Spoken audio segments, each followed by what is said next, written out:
jumtukaay tur day uyu borom Jasna pire soo ko bëggee fii si biir Gambia bi dawal foofu sa quality Jasna your number one stop shop ana sama jigéen ñi dama bëgg ngeen jox ma seen nopp garme yi ndaxte quality Jasna amal nañ leen ay til yu toj daala poos abaya yu yiiw waaye it amal nañ leen ay boreda yu rafet boreda yoo xam ne pour góor ñi la ak pour jigéen ñi amal nañ leen body scrub yi nga xam ne nii dafay defar seen yaram bam nice waaye it fàttewuñ fa diw yi ana sama jeeg yu pare yi quality Jasna amal nañ leen fa andi cuuraay yu neex house spray ak bépp xeetu baax pour seen biir néeg dama ne atum ren jii ku sa jëkkër mere ku ne yow la neex ndaxte quality Jasna ñëw na si dëkk bi pour defar sëy yi makeup artist yi bàyyi leen gannaaw ñu ngi leen fa amal ay makeup product yu quality waxu leen léegi nii foofa sa Westfield jàkkaarloog monument bi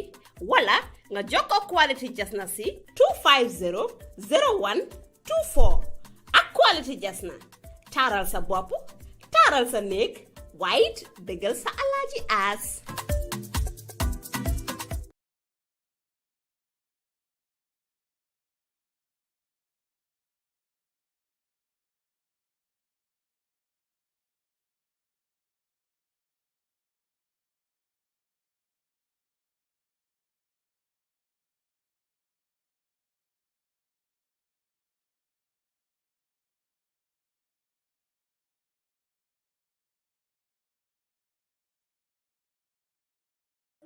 and goodness has appointed the offices of rulers and parliament for the welfare of society and just government of men. We beseech thee to behold thy abundant favor, us thy servants, whom thou hast been pleased to call to the performance of important trusts in this land. Let thy blessing descend upon us here in this house assembled. Grant us that we may treat and consider all matters that shall come under our deliberation in so just and faithful a manner to promote thy honor and glory, to advance the peace, prosperity, and welfare of this country and of those whose interests thou hast committed to our church. Amen.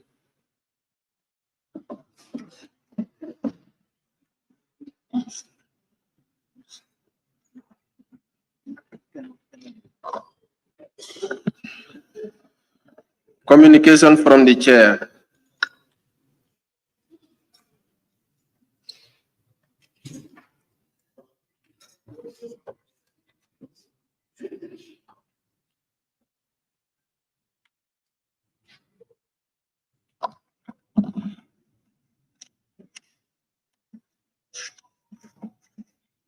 Honorable members, today's sitting marks the end of this ordinary session. That is the third ordinary session of the Assembly in the 2023 legislative year. This was precisely a 3-week ordinary session with lots of businesses. The session also witnessed the tabling of important private member bills and legislative processes of critical bills, including other important motions and reports. Honorable members, as has always been said, the business of the plenary assembly can never be exhausted. We will therefore today start the motion and adjournment debate to adjourn this ordinary session, signed I. Therefore, I wish to welcome His Excellency the Vice President and all honorable ministers here in present to attend this very important sitting of the Assembly, being the adjournment debate. This is a unique sitting of the Assembly at the end of each ordinary session, allowing honorable members the opportunity to discuss and debate on cross-cutting issues, which of course requires the attention of the executive. At the appropriate time of the debate, I will invite His Excellency the Vice President and honorable ministers to also participate in the debate and response to issues raised regarding their portfolios. Honorable members, The adjournment of this session is a moment of reflection and anticipation as we temporarily suspend our legislative proceedings. As the Honorable Speaker, it is both an honor and duty to offer a few words as we mark the conclusion of our current session. Our parliamentary journey over the course of this session has been marked by spirited debates, diverse viewpoints, and a collective commitment to the betterment of our society. We have grappled with complex issues, navigated the ebbs and flows of politics, and made decisions that will impact the lives of our constituents for years to come. I pray to Allah subhanahu wa ta'ala to continue to guide us after robust debates to reach conclusions that would go to benefit our electorates. It is a testament to the strength of our democracy that we can come together from various walks of life, representing different constituencies and ideologies, to engage in this noble endeavor. Honorable members, during this session, we have sought to address the pressing concerns of our time, from economic challenges to environmental crisis, from social justice issues to the safeguarding of liberties.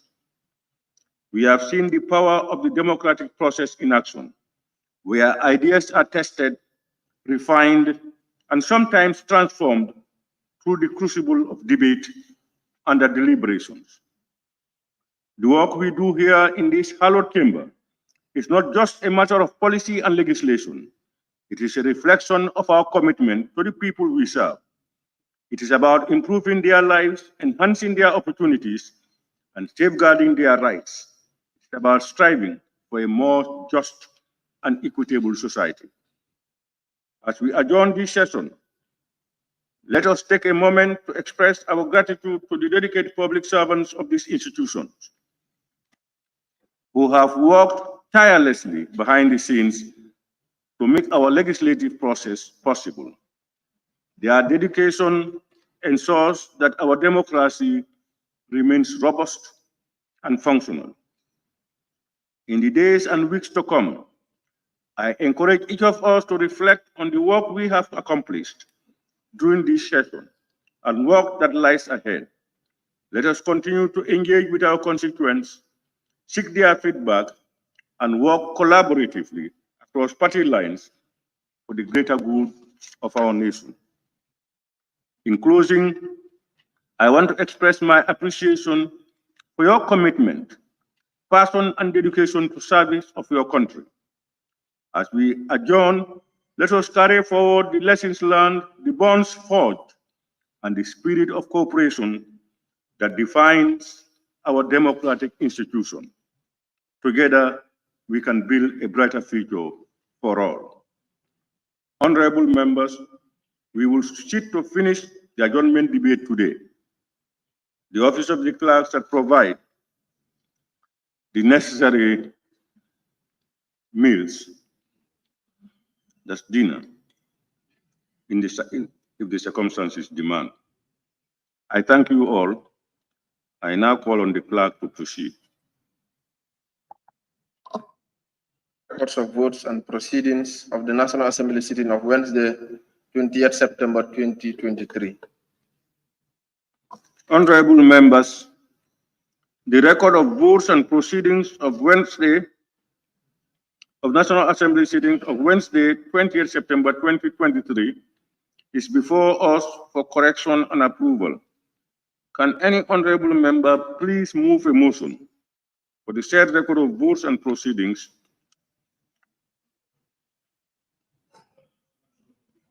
Member for Sabak Sanjal. Thank you very much, Honorable Speaker. I rise to move for the record of votes and proceedings of the National Assembly sitting of Wednesday, 20th September 2023 be considered and approved. Thank you.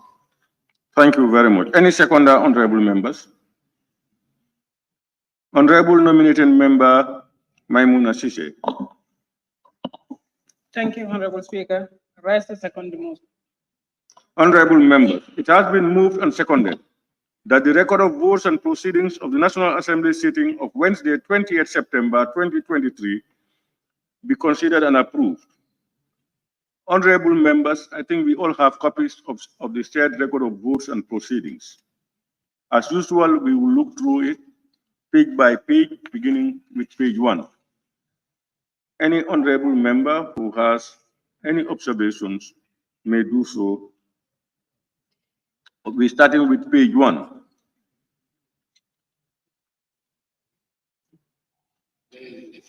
Page 1.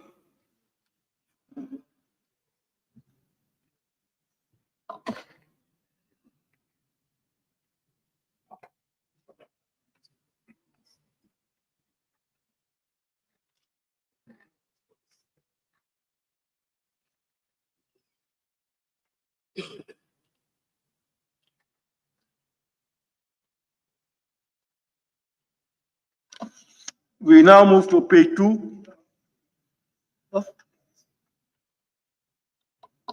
Yes, honorable member for Jara Central.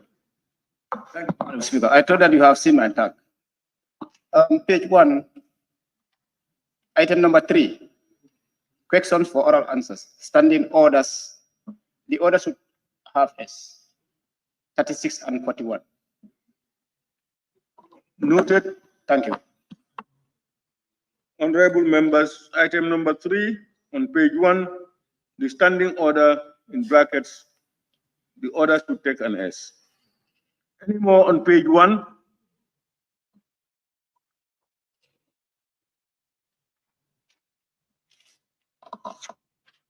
We now move to page 2.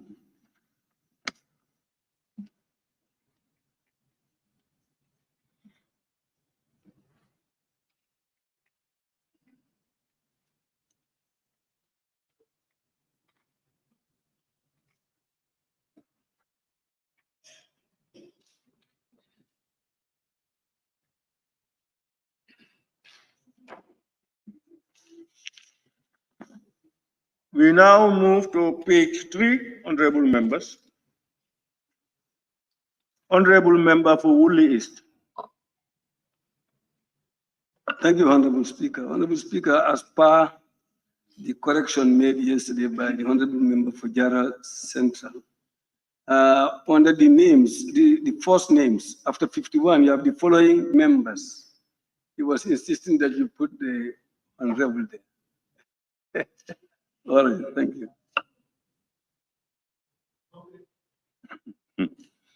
That is the following honorable members.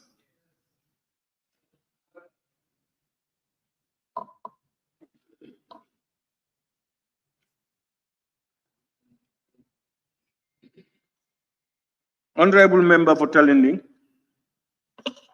Yes, thank you, Honorable Speaker. The last paragraph on the questions.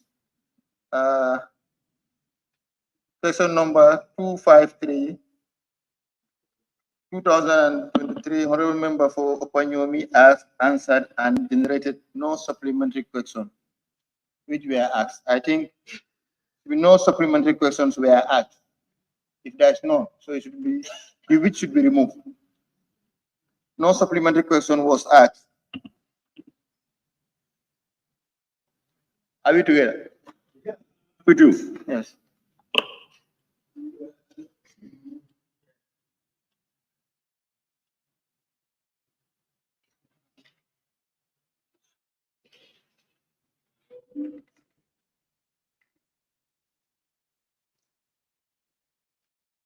I don't know, and generated no supplementary questions.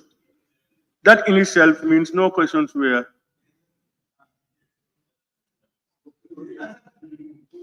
Yeah, which were asked. Which were asked should be removed, huh?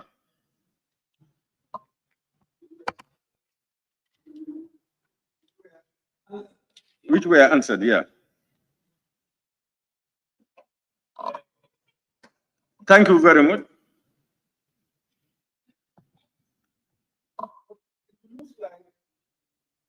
It appears in almost all of them.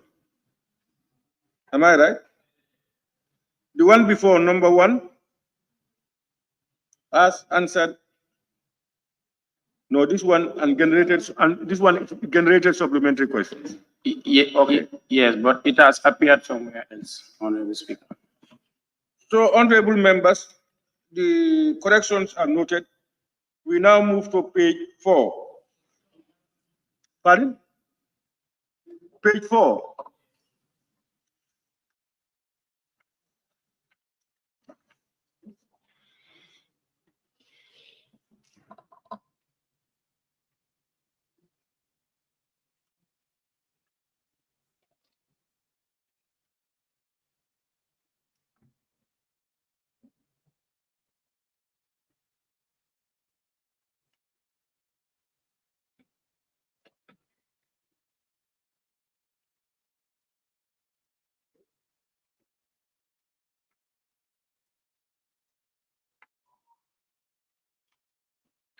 Now we move to page 5, honorable members. Honorable member for Woodley East. Yes, thank you, Honorable Speaker. The beginning of page 5, question number 246. One supplementary question which were answered. So it should have been which was answered. And if you go to, Let's get that first. you get that one. Honorable members, on top of the page, number 9.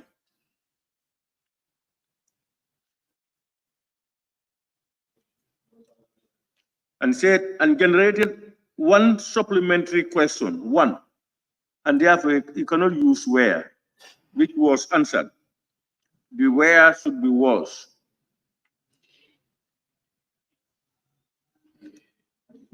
Yes, honorable member for Woodley East, continue. The same thing when you, after 14, you have Roman people 3, then you have 1. That is 214.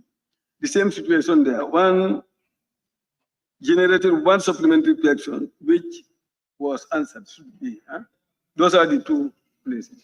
Number 14, after number 14, you have Roman 3. Then following number Roman 3, you have Roman 1, number 1. That is question number 214. The same thing, one question was asked and one question was answered. So which was answered?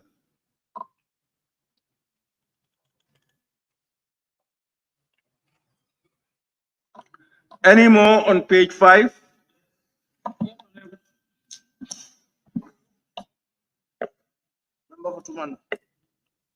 Yes, honorable. Thank you very much, Honorable Speaker. I'm sorry, I want to take you back to page 1. Yes, please. Honorable Alaji S. Dabu, Brikama North, and bracket minority leader. I want to suggest we should use Brikama North and minority leader instead of putting minority leader in a bracket. That's what I want to suggest. And the same implies to all the other following ones. That is Ablai Sise, Madi Sise, and Omar Dabo, and Suleiman Sao. We should use "and" instead of putting their title on the bracket. That's what I want to suggest. Yes. It looks like that had been the practice over the period. Look at the grammar. That means that the minority leader is defining Brikama North. And I think they are 2 separate titles. They should stand alone. Can you stand up, please? Yes, sorry. Yes, I think they are 2 different titles, and they should not be there to define each other. Honorable, anyway, honorable members, you've heard the observations. We allow comments or observations also. Speaker.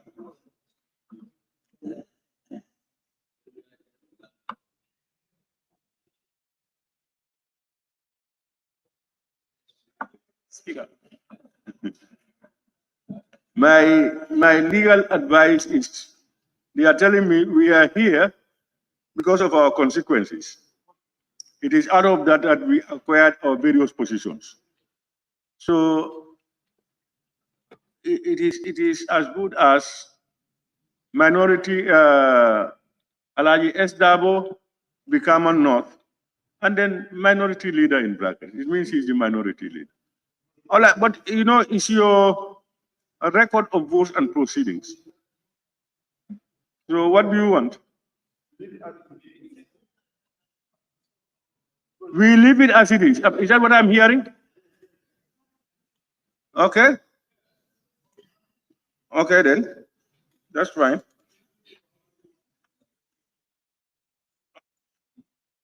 Honorable members, we are on page 5, am I right?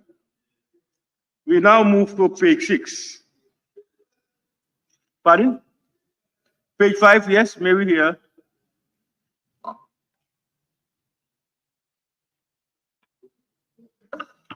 Hello? Page 5. Yes. Yes. Okay, thank you, Honorable. When you go to page 5, the second paragraph, that is number 5. Second line.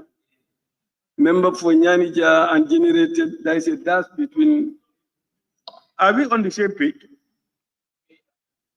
Sorry. Page 5. Because there is no number 5 on page 5. No, we've already done page 5. Yeah, I was saying, okay, you now go into page 6, huh? Yeah, let's have somebody who has an issue on page 5. Honorable member for Talindi. Pardon? Okay. All right. Then let's have you just continue on 6.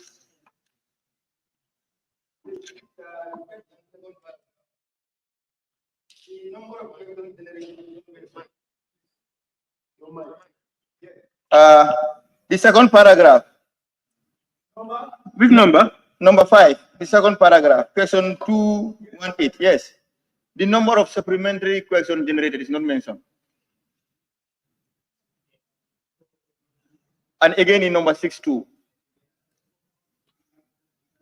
Are generated supplementary questions? Yes, the number. You want us to mention, as usual, the number of supplementary questions? It generated, it's not mentioned. Okay. What? No, Honorable Table Office.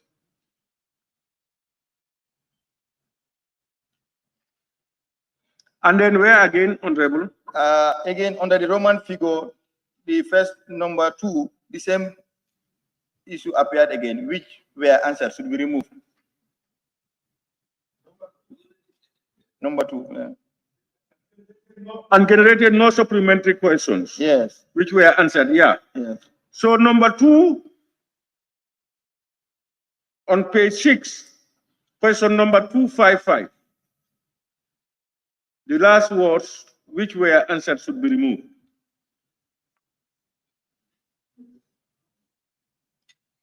Any more, Honorable Member for Talindi? Yeah, that's fine. Okay, Honorable Member for Woodley. Oh, okay, all right, okay. Any more on page 6?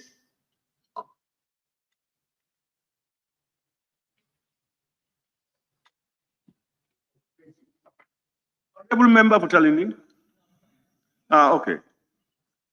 On page, we now move to page 7. Honorable Member for Sabak Sanjal. Thank you very much, Honorable Speaker. On page 7, if you look at the second to last paragraph, it says, the corrections sent to the Honorable Minister for Information were not within his remit. Thus, the Honorable Minister for release. So it should be the Honorable Minister who was released. Have you seen that? Yeah. Thank you. Yeah, second to last paragraph, we start with the words, the question sent to the Honorable Minister. The second line, Honorable Minister for released. Before should be changed to was released.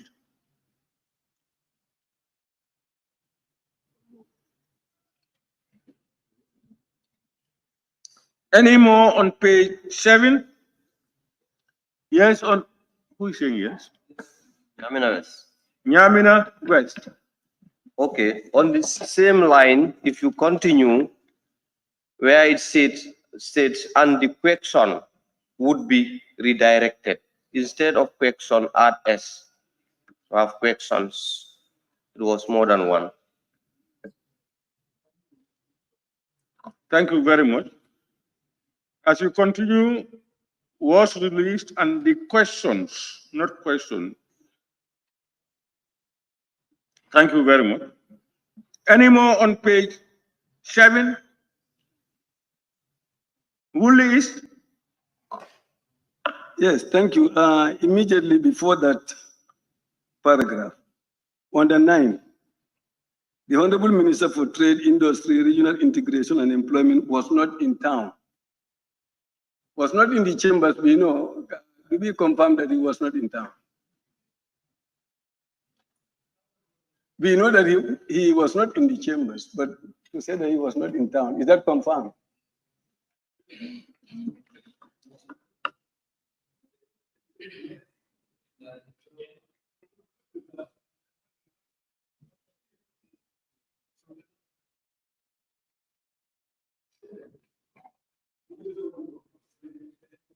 We just confirmed that, yes, he's out of town. Thank you very much. We now move to page 8.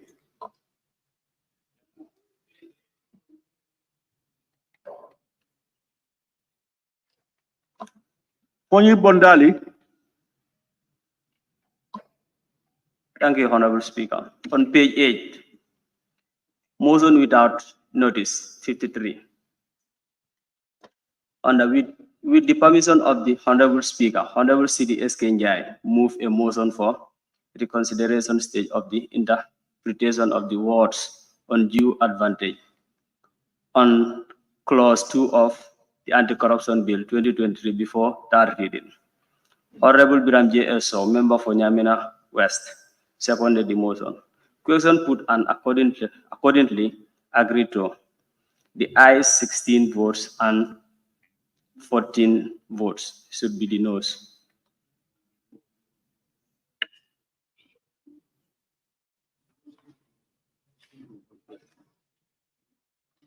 Noted. Thank you very much. Any more on page 8? Huh? Member for list. Yes, I think we need to check whether this is the motion moved by the Deputy Speaker. Is that the motion moved by the Deputy Speaker? Yes, that was the motion. That was the motion. Okay. Yesterday, we had only 2 motions that passed.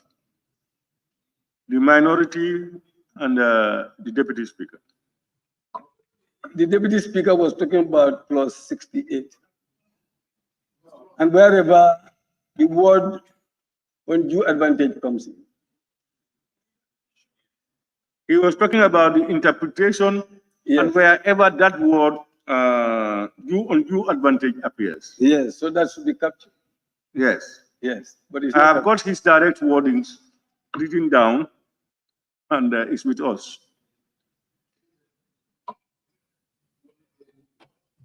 Lower Salum. Yes, Honorable Speaker, may I also suggest we have 2 voting patterns, yes or no, but the abstentions are not recorded. And normally we have abstentions. No, when it should be recorded, I think. Yeah, that one will come. So far, we have not recorded it. That one cannot be recorded now. How would you know? Nobody.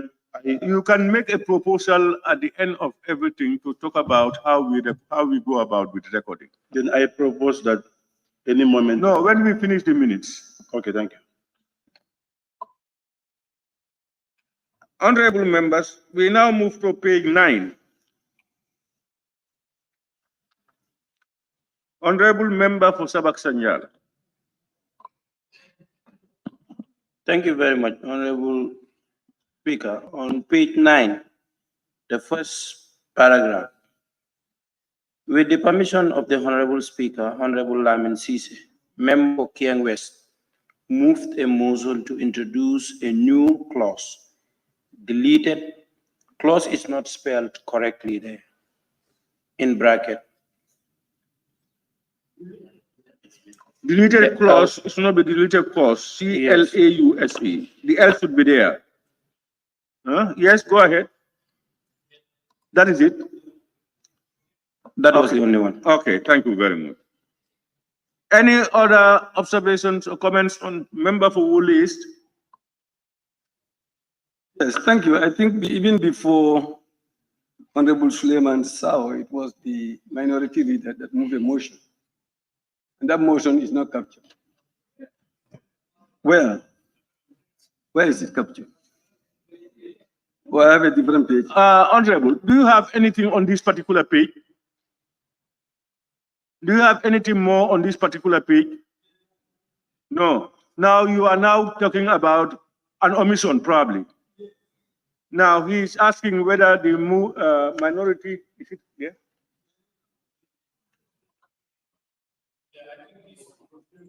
Talking about.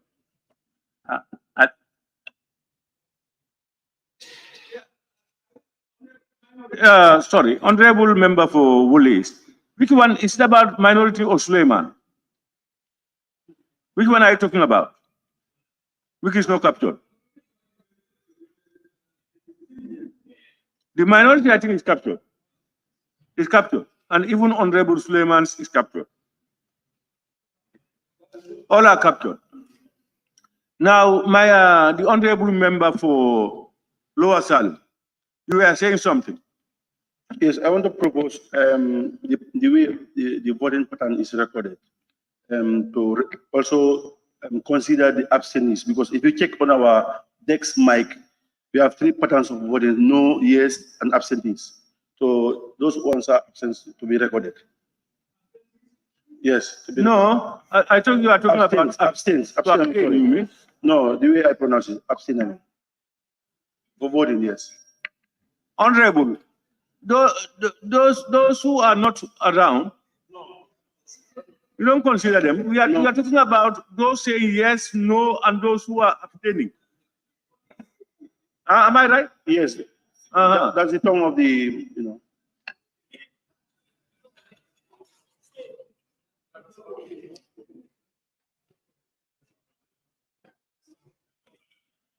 Honorable member for Same. Thank you very much, Honorable Speaker. I just want to clarify what the Honorable member for Lower Salle wanted to state. No, it's honorable member. It's understood. Okay, all right. It's understood. It's not absenteeism, but those who abstained from voting. He's saying we record those who are agreeing, those saying no, and those who are abstaining. That's what his proposal is. So, honorable members, it's on the floor.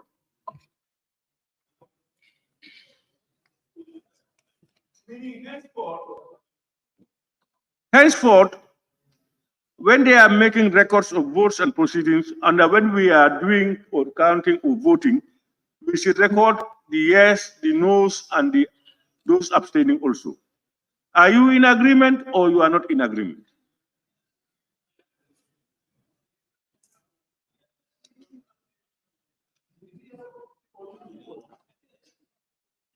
It means silence. It means if there are no objections, it means it's accepted.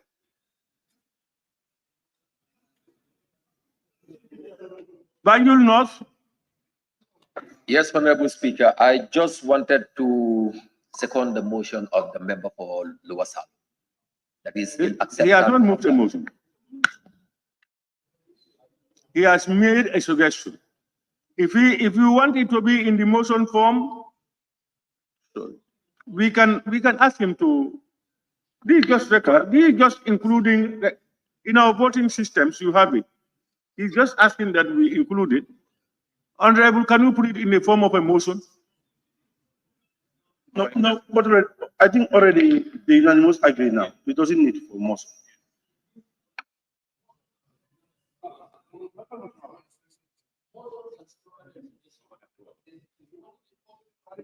Video. Let's just put it in a motion. It will be seconded, and I will put it to vote. Honorable Speaker, I write a motion. Anytime voting button is recorded, the absentees should also be abstained to be recorded. Any seconder? Banjul North. Again, I write to second the motion, Honorable Speaker. Honorable members, it's been moved and seconded that anytime we recording votes, it should include those who have abstained. Those in favor, please say aye. Not in favor, please say no. The ayes have it. We've agreed. Take note, Office of the Clerk. Yes, who is speaking? Or you conclude on the record, because I have observation on the records before you conclude. Yes, if you look at the last on the adjournment at 25 minutes after 5 o'clock in the evening, according to my time when we are closing, it was not 25. It was sometime 5 minutes to 6, because I had moved a motion here that we sit beyond 6. And when I was moving, my time was almost 5:30. Thank you.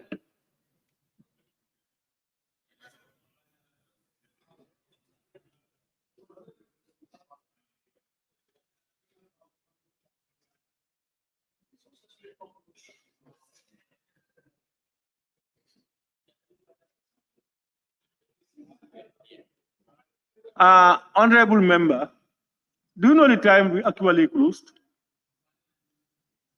All right, we will take that, because I can definitely agree that at the time we wanted to move the motion, it was almost past. And after that, we debated. We continue to debate. I think the table office should try to be recording actual times. Please. Honorable members. Yes, minority. Page 9. The last motion, the one that was moved by Honorable Member for Chiang West. After the motion was not carried, we should have the motion without notice 53H written under that, as it applies to all other motions before the adjournment. That's the last page, am I right? Page. Yeah, it is motion without notice, number 3, notices. 53H. Yeah, 53H. No, where we have it under the motion, not on top. No, please check. That's it. I want to believe that the line drawn separates it from it. It's okay. Okay. Honorable members, it has been moved and seconded that the record of votes and proceedings of the National Assembly sitting of Wednesday, 20th September 2023 be approved with amendments. Those in favor, please say aye. Those not in favor, please say no. The ayes have it.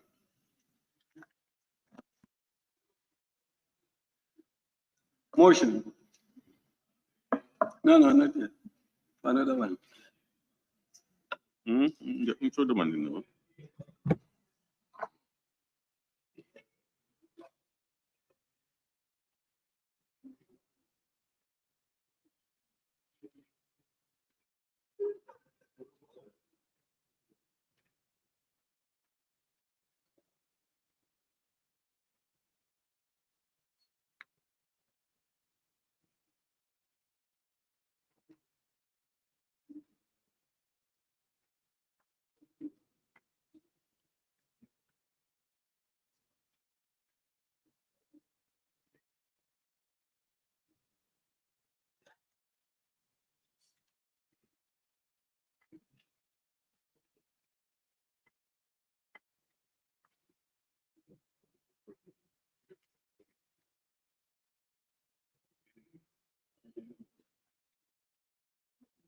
Somebody shout a motion. Yes? Is it Woolley East? Yes? Yes, thank you. Under 53K, Honorable Speaker, I want to move a motion that communication from the chair is part of our agenda, everyday agenda, and every time the speaker makes a communication, it should be printed and provided to all the members, not to wait until the answer. That's my motion. So I'm moving a motion so that all these communications are provided in writing to the members. Thank you.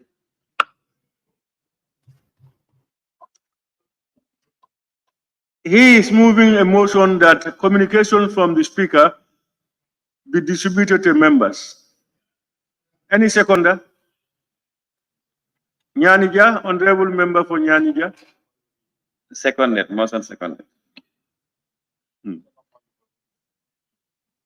Honorable members, it's been moved and seconded.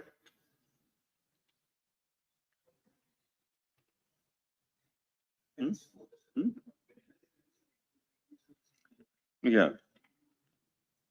It's been moved and seconded that henceforth communications made by the speaker should be circulated to honorable members. Those in favor, please say aye. Not in favor, please say no. The ayes have it. Okay, the office of the clerk and cable office will note that.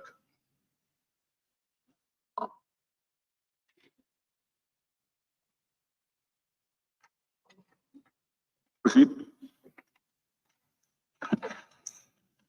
Bills, orders 74 and 75, third reading of the Constitution Amendment Bill 2023 by Honorable Amadou Kamara, member for Nyanija, stepping in for Honorable Alajimbo, member for Opposalo.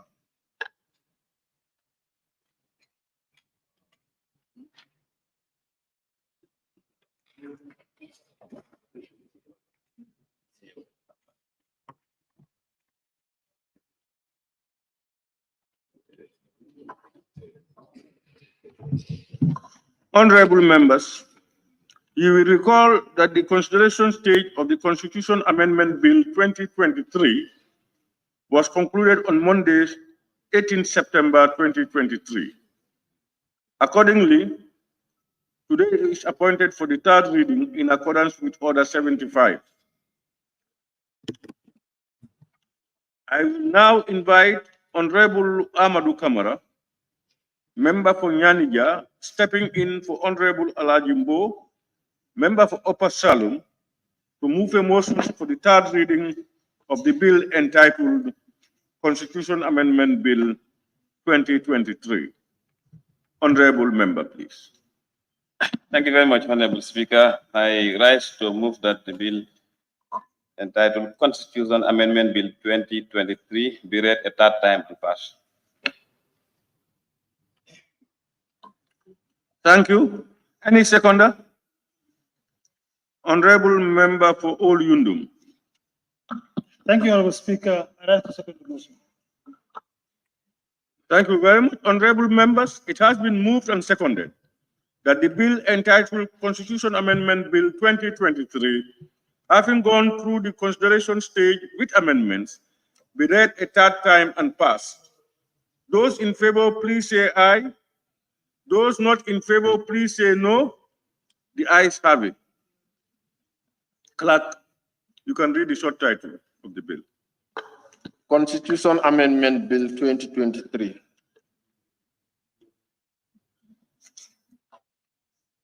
Thank you very much, honorable members. The bill is deemed to have been passed. Clerk, can we proceed? Bills, Order 75, the Medicines and Related Products Amendment Bill 2023 by Honorable Amadou Kamara, member for Nyanija.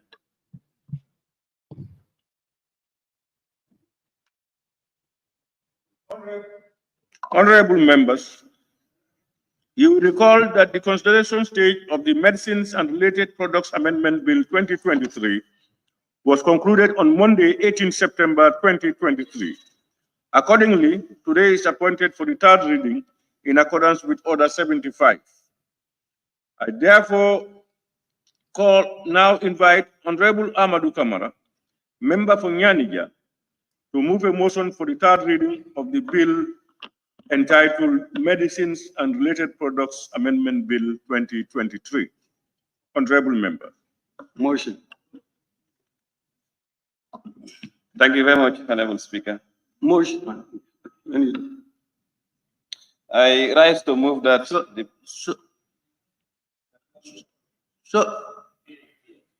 Somebody is saying something. After, please, yes. I rise to move that the bill entitled Medicines and Related Products Amendment Bill 2023 be read a third time and pass. Any honorable member? Yes. Woolley East? Yes, thank you, Honorable Speaker. No, Honorable... I want somebody to second the bill. Okay. Okay, go ahead. Just a little issue there. I rise to move a motion under clause 75(2). 75(2), which reads, amendments for the correction of error or oversight, may the Speaker's permission be made before the correction for third reading the bill is put. But no amendments of a material character shall be proposed. So what I'm proposing is the error we had in the amendment of section 26, 6A and B, where we have a stringent regulatory authority, which we move the A, the word A. I'm proposing that we bring back the A as per the expert opinion I've had, and I'm convinced. Thank you. You understand what I'm saying? So, honorable member, you are moving that the A we removed through your intervention be reinstated. Pardon? Honorable Speaker. Yes. Honorable member for Central Badibu. Honorable Speaker, Order 74, 1 states that if any member desires to leave out or amend provision contained in a bill, following consideration stage or to introduce any new provision, therein he or she may at any time before the person in charge of the bill rises to move to the third reading of the bill. I think honorable member of Nyarija already moved the motion. So why is it now coming? No, mine is 74. I'm talking on 74. Let the speaker rule, please. Honorable, a motion is good enough when it is seconded.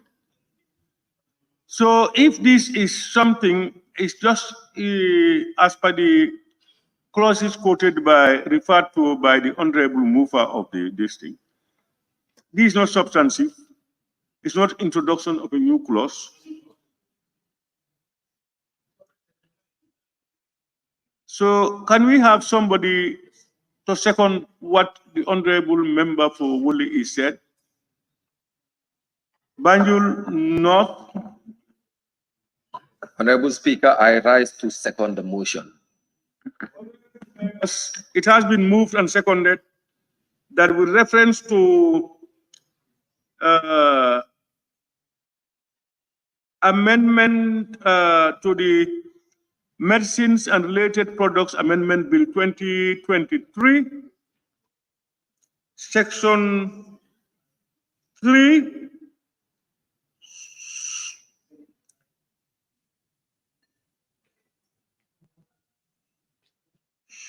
sub 6A and B.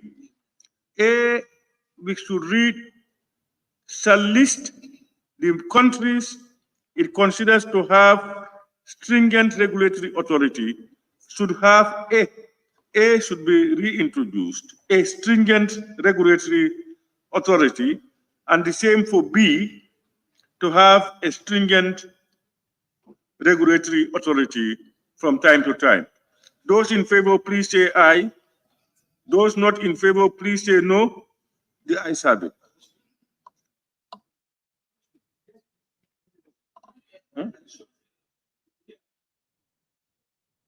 And yeah, I have forgotten. Who are those who, but we have not voted?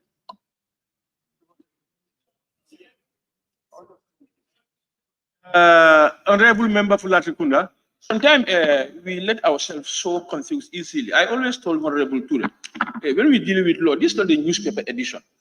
You see, when you say stringent and a stringent, these are the same things. Why do you waste the time of the National Assembly to go? Honorable, I think we have just passed that. I think when errors are made, we should be bold enough to correct it and then put it across. And I think the honorable member did fine.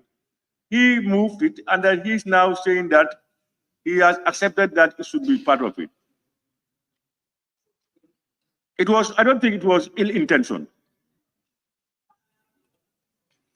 Honorable member for Nyanija.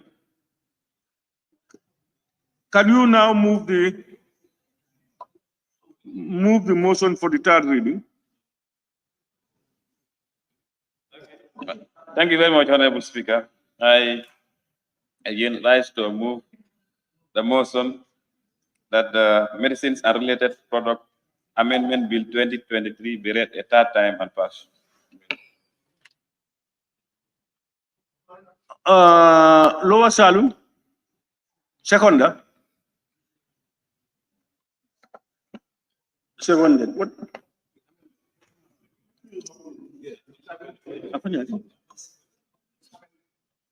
Honorable members, it has been moved and seconded that the bill entitled Medicines and Related Products Amendment Bill 2023, having gone through the consideration stage with amendments, be read a third time and passed.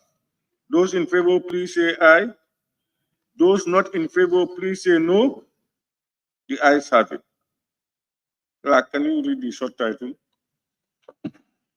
The Medicines and Related Products Amendment Bill 2023. Honorable members, the bill is deemed to have been passed. Thank you very much. Clerk, can we proceed? Motion on the adjournment debate, Standing Order 54. Be it resolved that this August Assembly do stand adjourned, signed by the Honorable Minority Leader and Member for Birkama North. Honorable members, in accordance with the provisions. Motion. Pardon? Sorry. Okay. Somebody is saying something.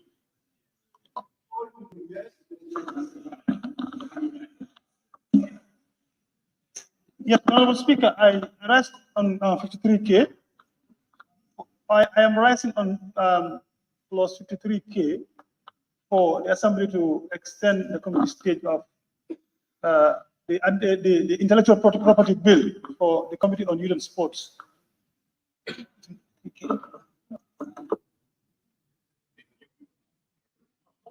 Can you look at your references properly?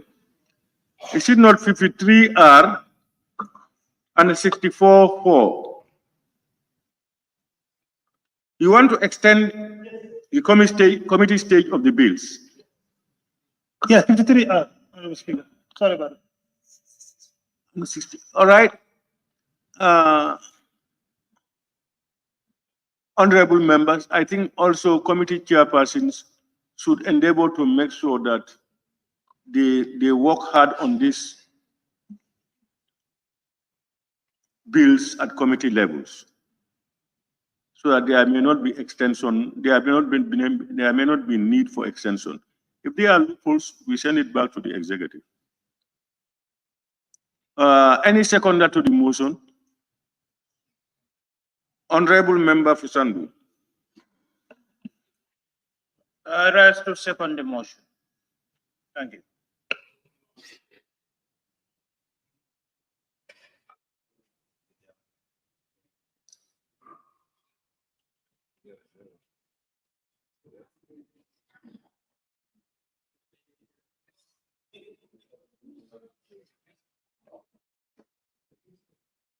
Honorable members,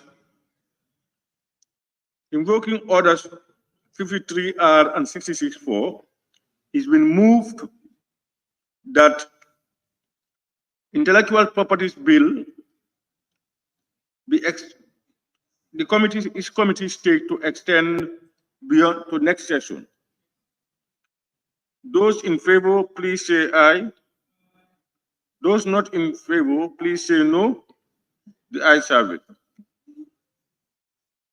The committee is now committee stage is extended to next session.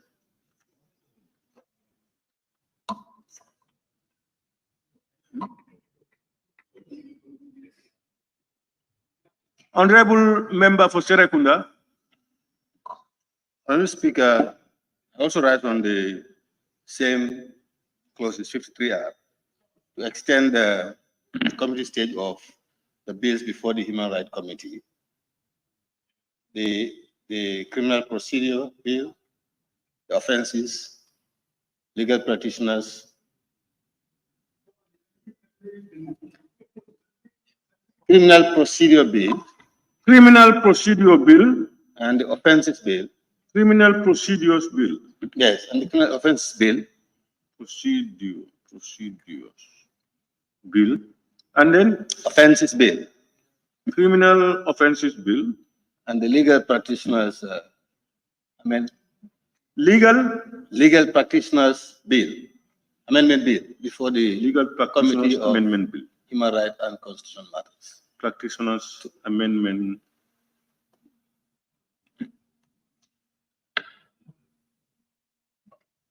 Those are the three. Yes, Mr. Speaker. Honorable members, any seconder? Honorable member for Olyundum. Thank you, Honorable Speaker. I rise to second. Honorable members, it's been moved and seconded that this honorable assembly do consider to extend the committee stage of the criminal procedures bill, the criminal offenses bill, and the legal practitioners amendment bill to next session. Those in favor, please say aye. Not in favor, please say no. The ayes have it. Note them down.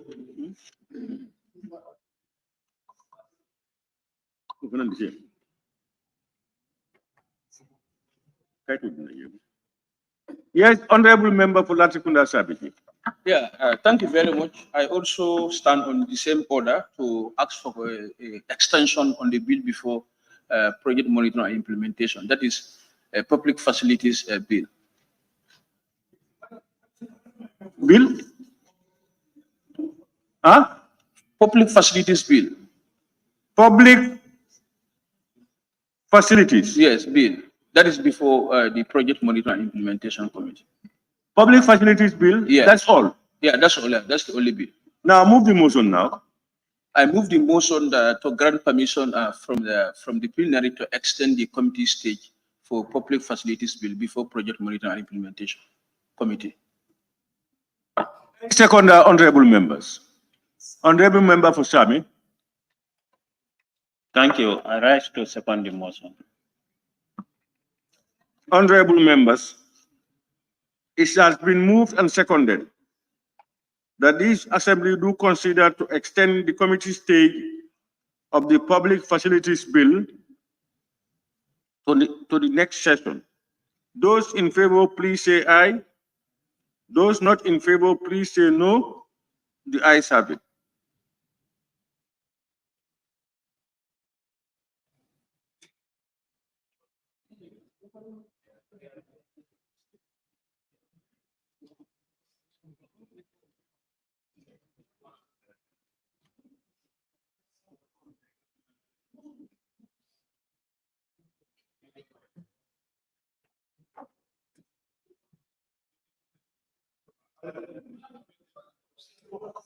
Honorable member for Opanyomi.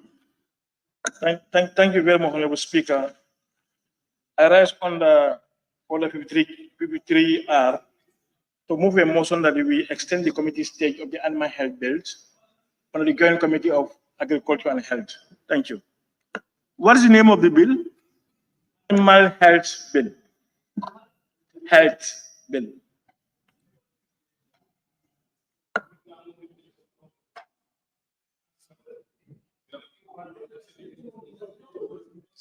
Honorable members, can anybody, do we have a seconder? Honorable member for Kian Central. Thank you very much, Honorable Speaker. I rise to second the motion.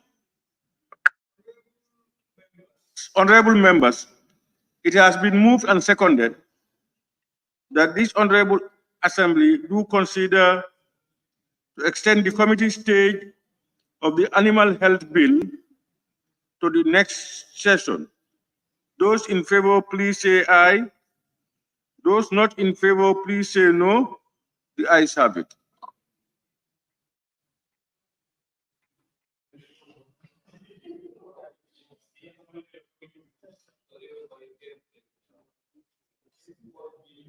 Honorable members, in accordance with provisions of orders 13.5 and 54.1 of the standing orders, the Honorable Minority Leader and Member for Brikama North will move a motion for the Assembly to adjourn sine die. Motion. Before allowing him to do so, who is talking about a motion? Honorable Member for Lower Sal. Honorable Member for Woolly East. Woolly East, what was happening? It's Woolly East. Woolly East, what is the problem? Honorable Speaker, I want to move a motion for Assembly to limit the allotted time to 8 minutes for each member to participate in the adjournment debate.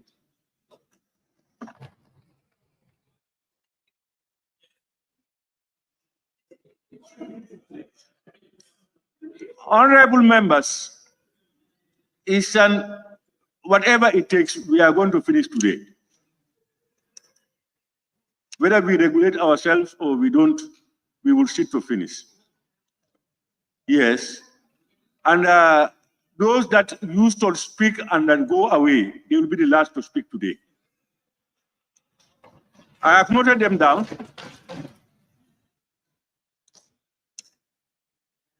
I have been asking the table office to be recording for me those who speak and go. And I have also asked him ever since that at the close of business, let him note down the names of those who were present at the time.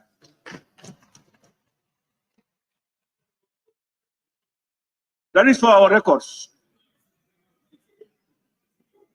Pardon?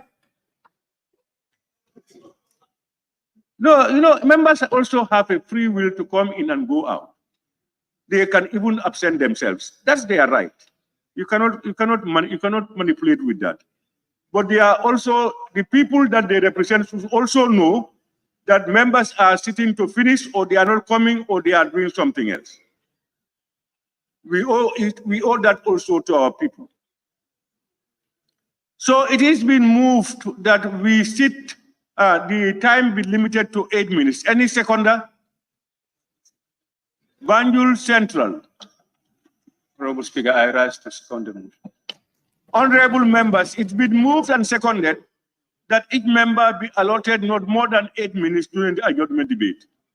Those in favor, please say aye. Not in favor, please say no.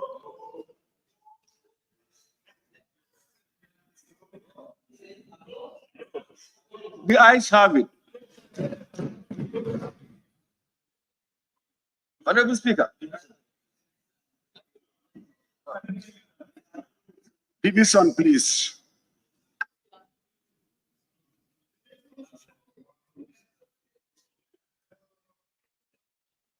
Honorable members, am I hearing division?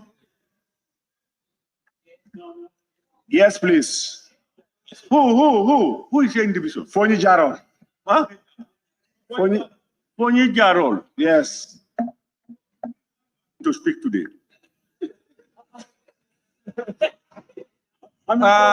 Division now. Those in favor of the motion moved and seconded, you can raise your tax.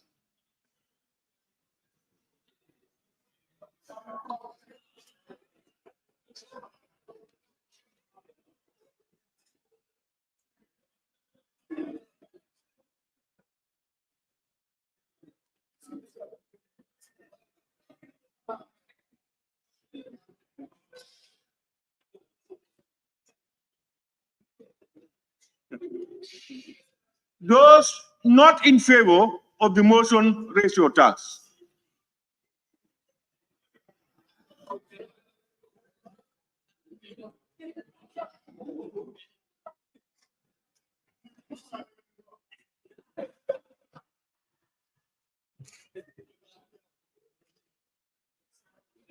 Those abstaining from voting, raise your tax. Abstention.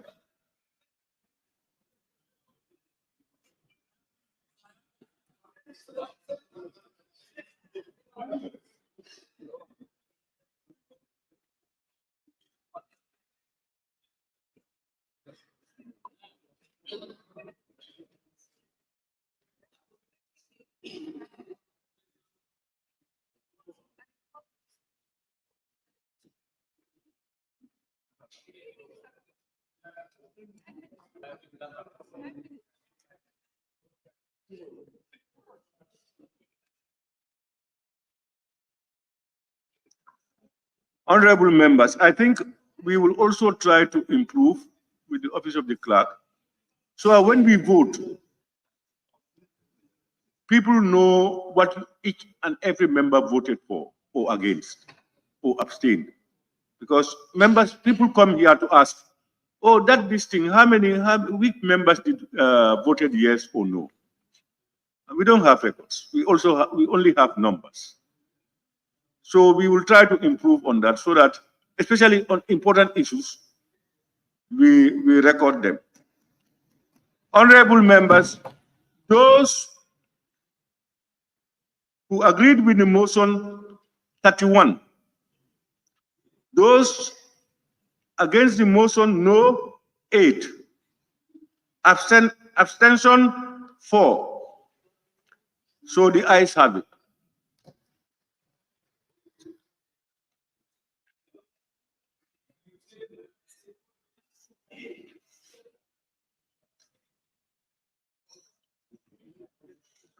Honorable members, as I said, in accordance with the provisions of Order 13.5 and 54.1 of the Standing Orders, the Honorable Minority Leader and Member for Brikama North will move a motion for the Assembly to adjourn sine die. But before doing so, I wish to draw the attention of the Assembly to Order 54.3 of the Standing Orders, which reads, during the debate on the motion on the adjournment debate of a session, no honorable member in this particular issue shall speak, so no honorable member shall speak more than 15 minutes, except that the speaker may, at his or her discretion, allow the mover of the motion extra time for his or her reply. But this time, no member shall speak for more than 8 minutes. With my discretion, due to the exigency of time, honorable members, I wish to appeal to honorable members to be judicious in their interventions and make maximum use of their time and avoid repetitive deliberations. Finally, honorable members, I want to take note of the relevant provisions of the standing orders regarding the adjournment debate.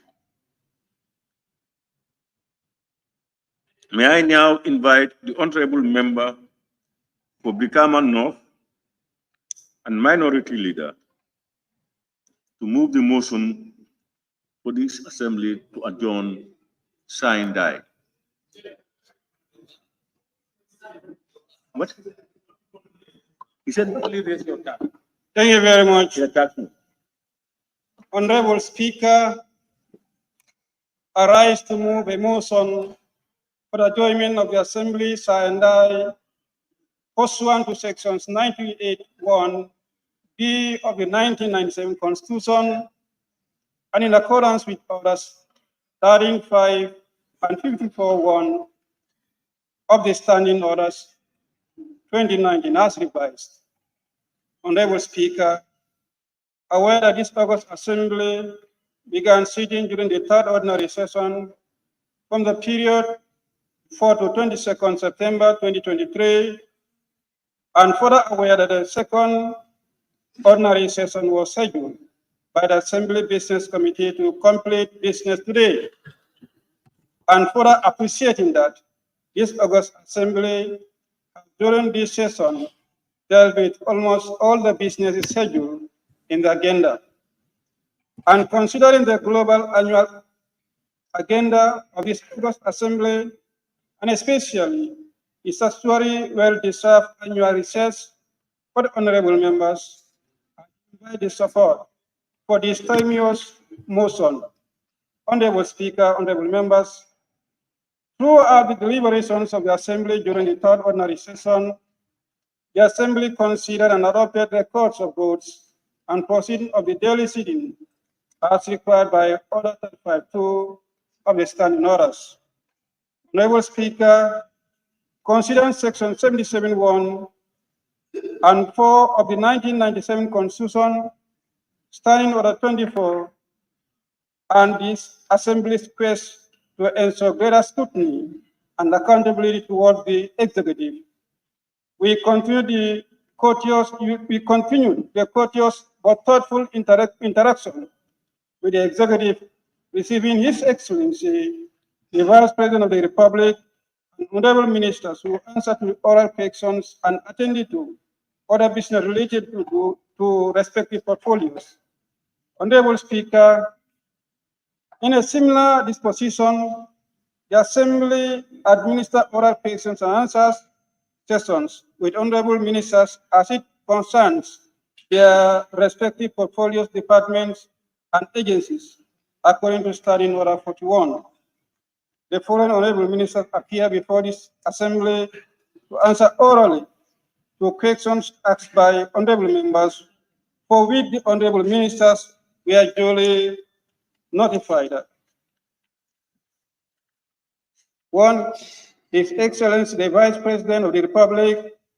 2. Honorable Minister for Environment, Climate Change, and Natural Resources. 3. Honorable Minister for Petroleum and Energy. 4. Honorable Minister for Fisheries and Water Resources. 5. Honorable Minister for Basic and Secondary Education. 6. Honorable Minister for Tourism and Culture. 7. Honorable Minister for Foreign Affairs, International Cooperation, and Gambians abroad. And 8. Honorable Minister for Defense. 9. Honorable Minister for Communications and Digital Economy. On a similar note, pursuant to Standing Order 100, the foreign ministers present their replies to the following parliamentary reports. 1. Honorable Minister for Agriculture, reply to the report of the National Assembly Select Committee on Gender, Children and Social Welfare, sport check to pediatric maternity and lab works at Edward Francis Small Teaching Hospital and Children's Center in Bakoti from 13 to 14 February 2023. And 2. Honorable Minister for Interior, report of the National Assembly Standing Committee on Human Rights and Constitutional Matters, visit to detention facilities across the country, September 2022. Honorable Speaker, this August Assembly witnessed the tabling and unfortunate withdrawal of the following motions. 1. Motion to ratify the Arms Trade Treaty Agreement ATT by the Honorable Minister for Defense. 2. Motion to ratify the agreement between the government of the Gambia and the Swiss Federal Council on Cooperation in Migration Matters by Honorable Minister for Foreign Affairs, International Cooperation, and Gambians abroad. 3. Motion to ratify Arms Trade Treaty Agreement ATT by Honorable Minister for Defense. And 4. Motion to ratify the African Road Safety Charter by the Honorable Minister for Transport Works and Infrastructure. 5. Motion to ratify the UN Road Safety Convention on Road Traffic 1968. 6. Motion to ratify the UN Road Safety Convention on Road Signs and Signals 1968.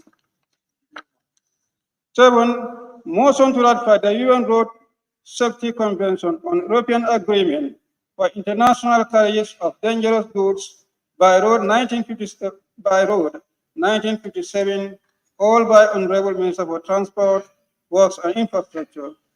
The Assembly ratified the motion to ratify the UNESCO Convention on means of prohibiting and preventing the illicit import, export, and transfer of ownership of cultural property by Honorable Minister for Tourism and Culture.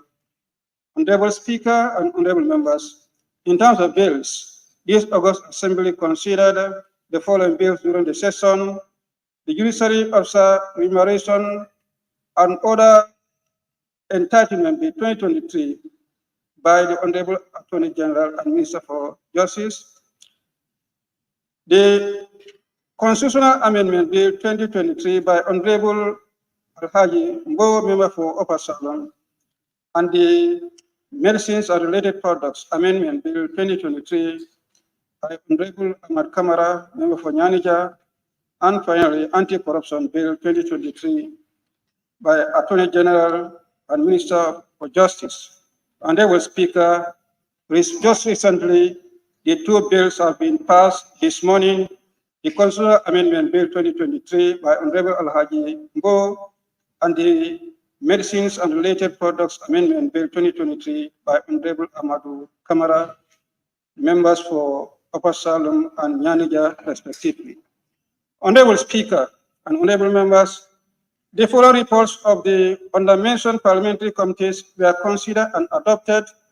1. Report of the Finance and Public Accounts Committee on the 2019 audited accounts of the government, Auditor General's report on COVID-19 response, phase 2, annual activity reports and audited financial statements of the public agencies, institutions, area and municipal council by the chairpersons of the committee, and 2, the report of the Gambian delegation to the second ordinary session of the 6th Parliament of the Pan-African Parliament held in Midland, Republic of South Africa from the 8th May to 2nd June 2023 by the head of the delegation.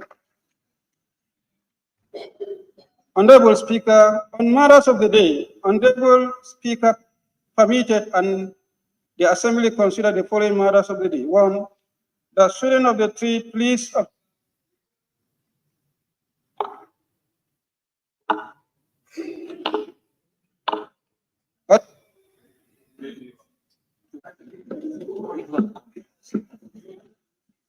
Honorable Speaker, sorry for that.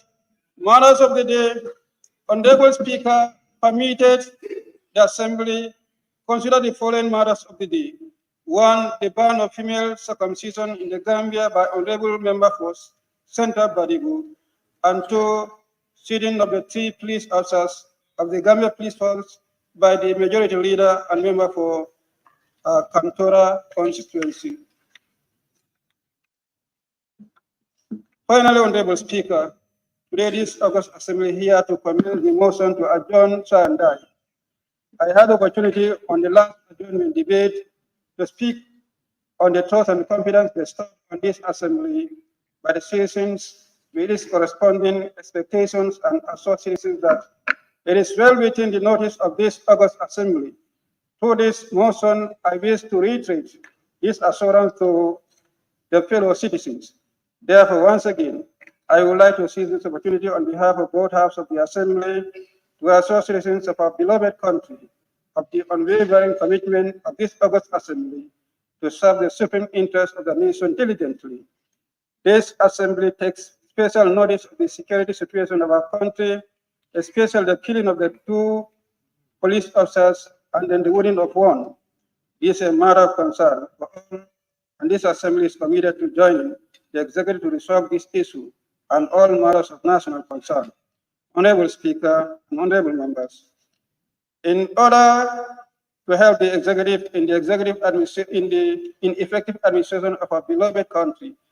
This assembly must ensure that all mechanism steps are taken for accountability and transparency to prevail.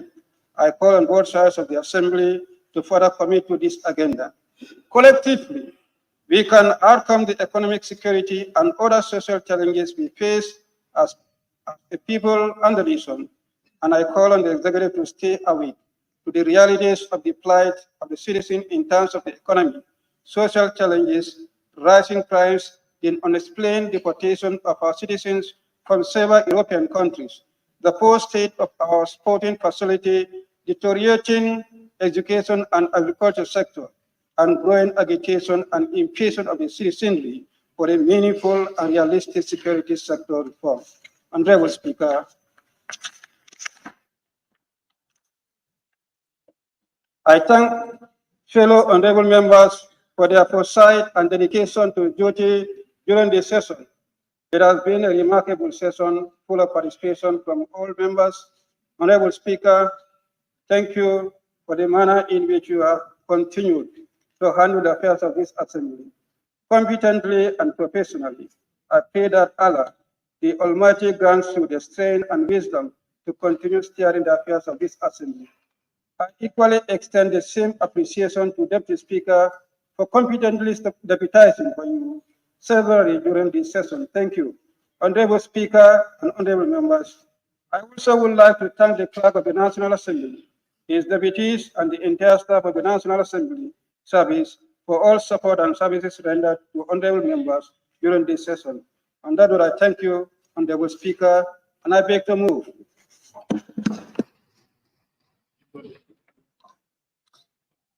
Thank you very much, Honorable Member for Brikama North and Minority Leader.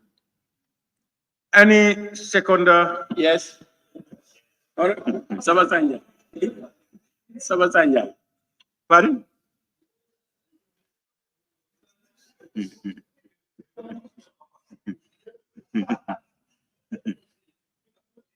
I call upon the Honorable Member for Sabak Sanjal. Thank you very much, Honorable Speaker. I rise to second the motion and also to participate in the debate. Honorable Speaker, I want to thank the mover of the motion, who is Honorable for Brikama North, and also to thank all honorable members who has worked tirelessly during the time of this session, and your humble self, Honorable Speaker, and the entire staff of the National Assembly. Honorable Speaker, I would like to also use this opportunity to pray for those that lost their lives by an attack meted on them by an individual,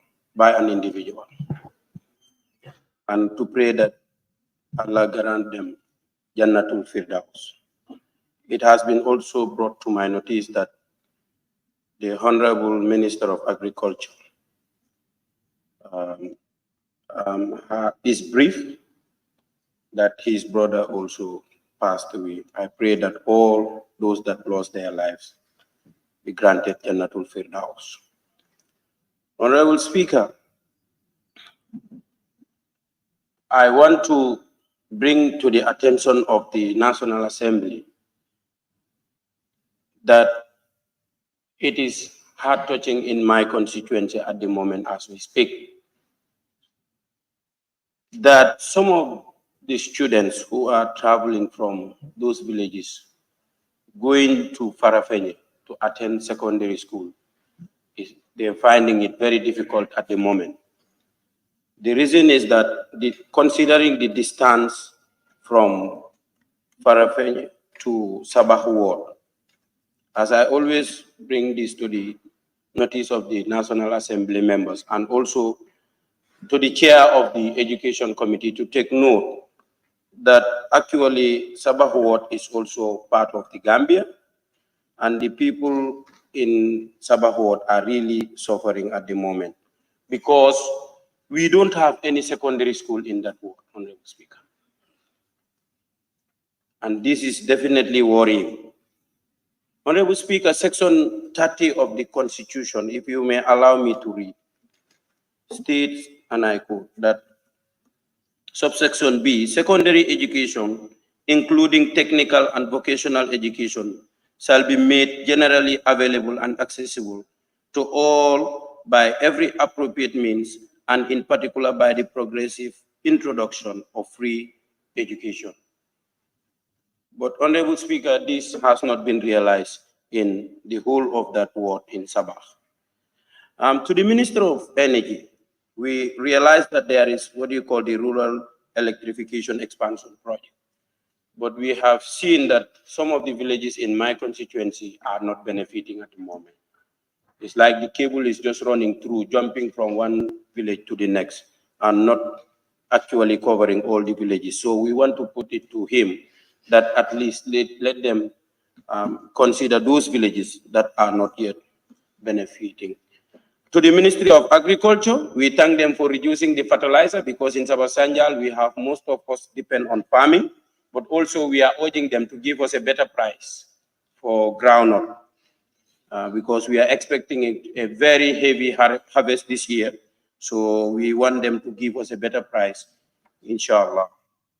To youth and sports, we don't have any skills training center in Sabah Sanjal, no mini stadium. And they should not only be concentrating in Banjul and the Combos. We have potential Gambians, potential youth in our constituency. Of recently, one of our great footballers has been, shined by Real de Banjul, and I want to congratulate them for that. To the Minister of Finance, the Badia project. There was a facility that we that we approved at the National Assembly, and still now we have not seen it, being beneficial to the Gambians. I'm urging the Ministry of Finance to make sure that they fast track, so that at least we can benefit from that facility, which is to help Gambian businessmen to import basic living commodities at a cheaper price. At least that process should be speeded up, so that we can start benefiting from them. And also the smart farming project, which is to be launched by Ministry of Agriculture. They should also consider areas in the rural areas where we have also secured land for them at no cost. So we are definitely looking forward to some of the major developments and the major projects that are coming. And to the foreign affairs, they should also ensure that partners respect the integrity of our land, especially those that are in Europe. Members are here suffering to get their visas to go to the European Parliament. This is a call of concern. We want the Ministry of Foreign Affairs to engage their partners to make sure that those members who are part of the European Parliament will find it easy to get their visas whenever they are called for a meeting or so. Honorable Speaker, I also want to pray for that lady, that police woman who was shot and is currently lying on the beds of the hospital, to also regain and get speedy recovery. With those simple remarks, I thank you so much for giving me the opportunity. Thank you. Thank you, Honorable Member for Sabah Sanjal. Honorable members, it has been moved and seconded that this August Assembly do consider the motion for this ordinary session to stand adjourned, signed, died. Those in favor, please say aye. Those not in favor, please say no. The ayes have it. Any honorable member who wishes to take part in the debate now may do so. I have a list of about 33 so far. I'll begin with Combo East.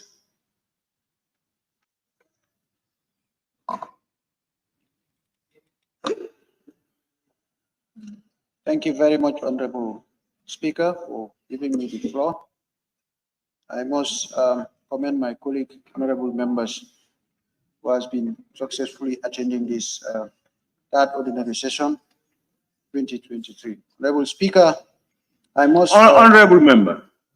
Honorable members, I heard people gossiping about the courts. Honorable, it has nothing to do with table office. Honorable member, you know that. There's no confirmation about it. Is it responsible to call people? I confirm, then you know how to... No, you don't need to confirm that. Then I will know how to approach you. It is always the speaker who calls. He just an aide. He just assists me. So you don't talk about him. But you are point at me. No, you also need to apply justice. Pardon? I say you need to apply justice. If you ask us to raise our tax, if I'm the first to raise, consideration need to be given. Because we say... Because I have not called you, it's not justice. Yes. If I had called you, it would be justice. And you know very well, honorable member for Central Badibu, that it says, whoever catches my eye first. You can be in front of me, I'm not seeing you. So please, honorable members, it has nothing to do with table office. Sometimes I have problems with him in his write-ups. So, but it's my prerogative. If you have any blames, any cause to blame anybody, you blame me. Honorable member, can you continue? Can you start again and start his timing? Thank you very much, Honorable Speaker, for giving me the opportunity once again. Honorable Speaker, I must first submit my condolences to the families and the Gambians at large for the brief of the two gallant police officers that lost their life on their active duties. Honorable Speaker, I must submit this to the Honorable House that I am shocked. I was shocked, and I feel threatened, and I feel uncomfortable in a society where this kind of thing has never been known. It come to me at a surprise that a living human being can just get across on our armed men in this street, daylight, to shoot them to death. Honorable Speaker, I'm putting this across to the executive to take the necessary measures to make sure this thing is used as a detergent for a safe. This is the only thing we have: safety, the security, and then the peacefulness of our country. This is what has given Gambia to get its peace in the West African sub-region. If we are to play with our peace and security in whatever way we want to be naming it to be, I myself and the people of my constituency, we are denouncing it in totality. Gambia is known to be very peaceful. Gambia is known to be very respectful. If we can see dead bodies in the streets, not on a raid, but on men that are on their duties, trying to save our properties and our lives, we see them lying down, being gunned down, I am not happy and I feel threatened. And I am putting it to the executive to take the necessary measures to make sure Gambians are safe. I don't know where this comes from. I don't know how comes it can be, but we still need further strengthening of our security armsmen to make sure that we drive along the streets of this country safe, and we get home safe, and we get to our houses and live in our houses safely. Honorable Speaker, I was aware when this was happening. When I came back, I thought I would have found the streets. Security checks have been mounted, and I'm seeing it to be as if no life is lost. And the executive must take necessary measures, and Gambians must feel that there is something that we lost. You cannot arm somebody, you cannot put somebody in uniform, assign him to be at a station, he just died like that. It's like To me, it's like an animal just get hit by a motor vehicle and then he's just taken to that. We need to feel this. Gambians need to feel this together collectively to make sure that our security armsmen, our security men are protected first before we think about our own protection. What a society are we in? What a society do we think we are trying to develop? Everything is arrayed. People are doing whatever they like in society. It's like there is no order. And the Constitution is here to be protected. The Constitution is here to be guided. We are here as people to be protected. And who are responsible? The three arms of government. I am also urging my honorable members to take their mandate to make sure that they work with the executive and the judiciary to make sure that this kind of things is halted. Gambians, we are known for our peacefulness. The Gambia is a smiling coast for Africa. It cannot be a source for insurgents to be hunting down people, killing them in their uniform. So where are we? Where are our children? Where are the market vendors that are in the street? It's like if anybody has anything against anyone, you can just gun him down and make your way. We need the executive to come forward, the Ministry of Interior, Defense and other ministries that share the security of this country to give us a tangible and reasonable update for Gambians to be at peace. I am scared, and my people are scared. We cannot live in a country like this. Just to be listening on people making their necessary investigations to make sure. These things are unacceptable. They are unacceptable and they are painful. I cannot smile if I didn't see this thing is being followed to the root. Honorable Speaker, I feel threatened and I'm not comfortable. As an honorable member to serve people here, I am always worried to walk from home to my office, and then I'll feel scared to close from office to my home, and even being on my bed. What are we waiting for? We should all shout it up together to denounce it and go against it. I was away and I felt embarrassed because this thing is spread across the world. If the incident is being read by the outsiders, they keep laughing at us. We therefore need to equip our security men. They need to be well equipped if we want them to be serving us. Honorable Speaker, with all due respect, I am sorry if I may speak otherwise, but I'm speaking my mind.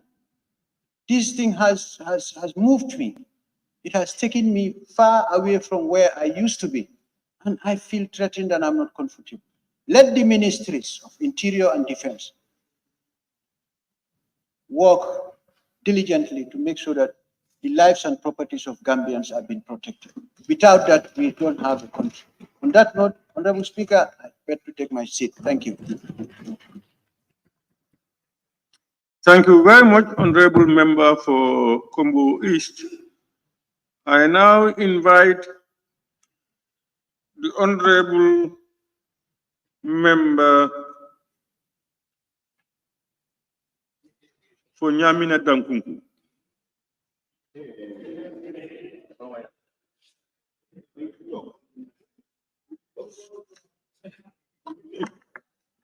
Thank you, Honorable Speaker, for giving me the floor. Honorable Speaker, let me thank my colleague, the Office of the Clerk, the media fraternity, both print and electronic. Honorable Speaker, I will start where my colleague stopped from Kombo East with regard of the shooting of these paramilitaries at the Sukuta traffic light. I was first of all send condolences to the families. Honorable Speaker, it is really threatening now if the people that should secure us are not secured. That's a very serious trend. And then I believe our security men should be dressed as security personnel. Because if you see how the incident happened, these people were there trying to protect the country. But they themselves, they were not protected. Because if they were there, with their pistols, that guy who attacked them would know that definitely the people that I'm going to attack are armed. But they are just left like that. The criminal also, they don't only come and then attack. They study the situation. They study how our own security personnel are armed or how they are prepared before they attack them. So when the criminal found them without any arm, then he definitely have the courage to go and attack them. So I believe when there is an order for any security officer to go and mark a checkpoint, make sure the individual is given the necessary guide. Because probably if they were having their life jacket, their blood book in their bodies, maybe they might be wounded, but they were just there as a civilian.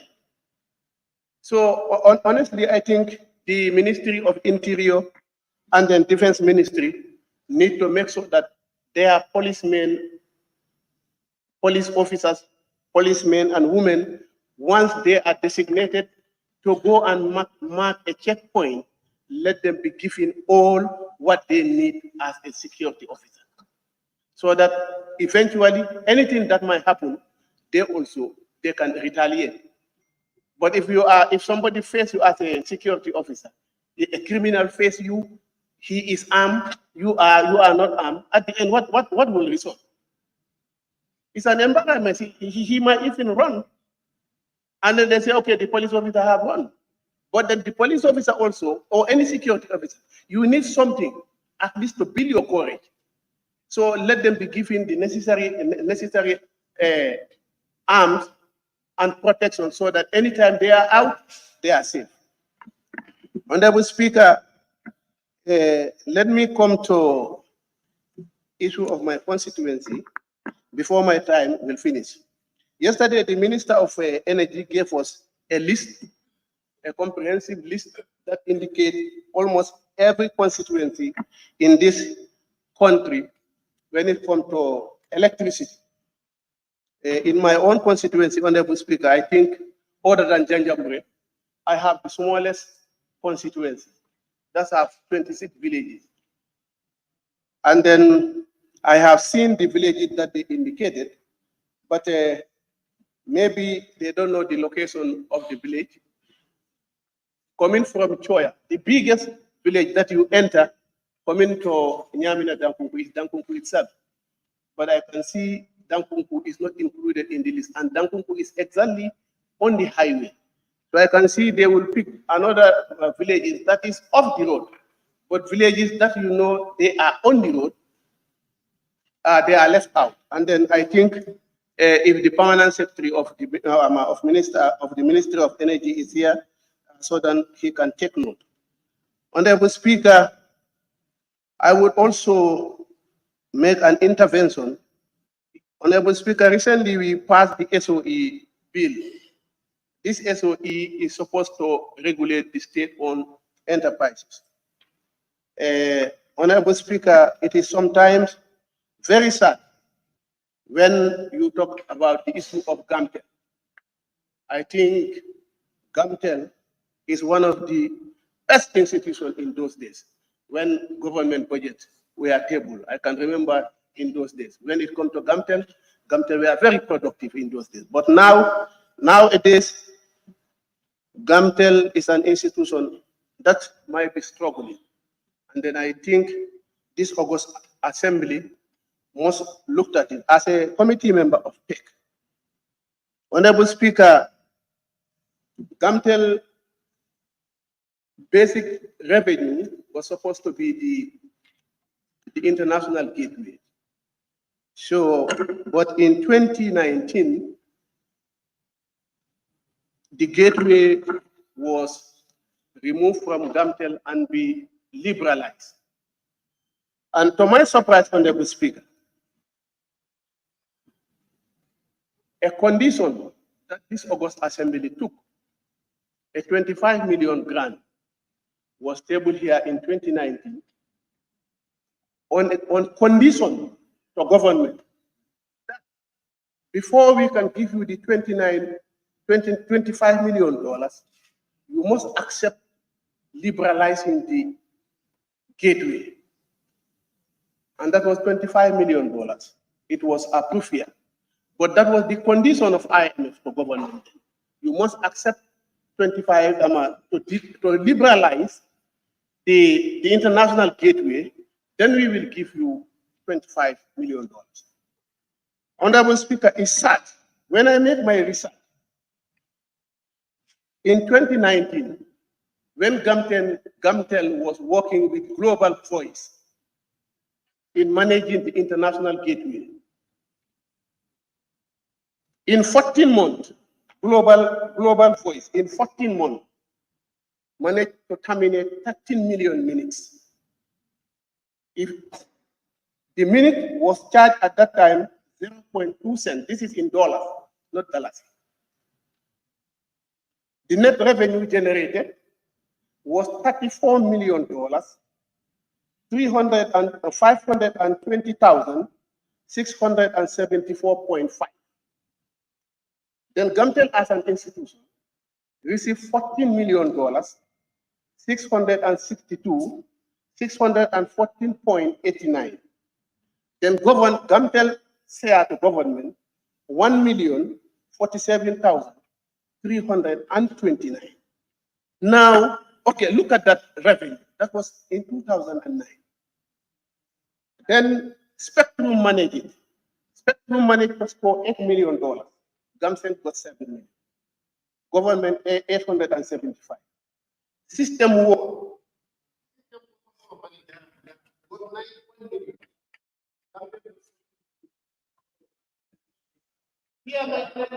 Honorable, your time is up.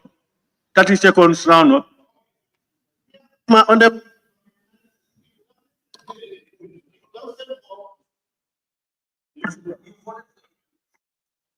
If Gamtel work with an international institution to generate this each amount of money, why accepting a $25 million?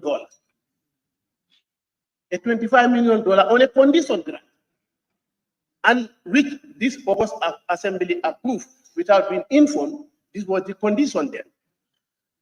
So look at that huge amount of money. This thing, I think, the government or any institution responsible to try and work out so that Gamtel retain their international gateway. Honorable Member. Thank you very much, Honorable Member for Nyamina Dankunku. I now invite the Honorable Member for Nyani. Thank you very much, Honorable Speaker, for giving me the chance.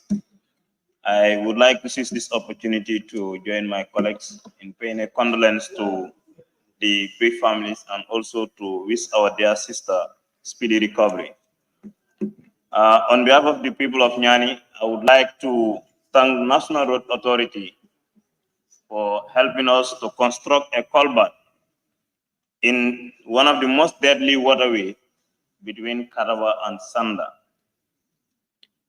Honorable Speaker, looking at the education sector in this country, less than 1 week ago, the worst results are released.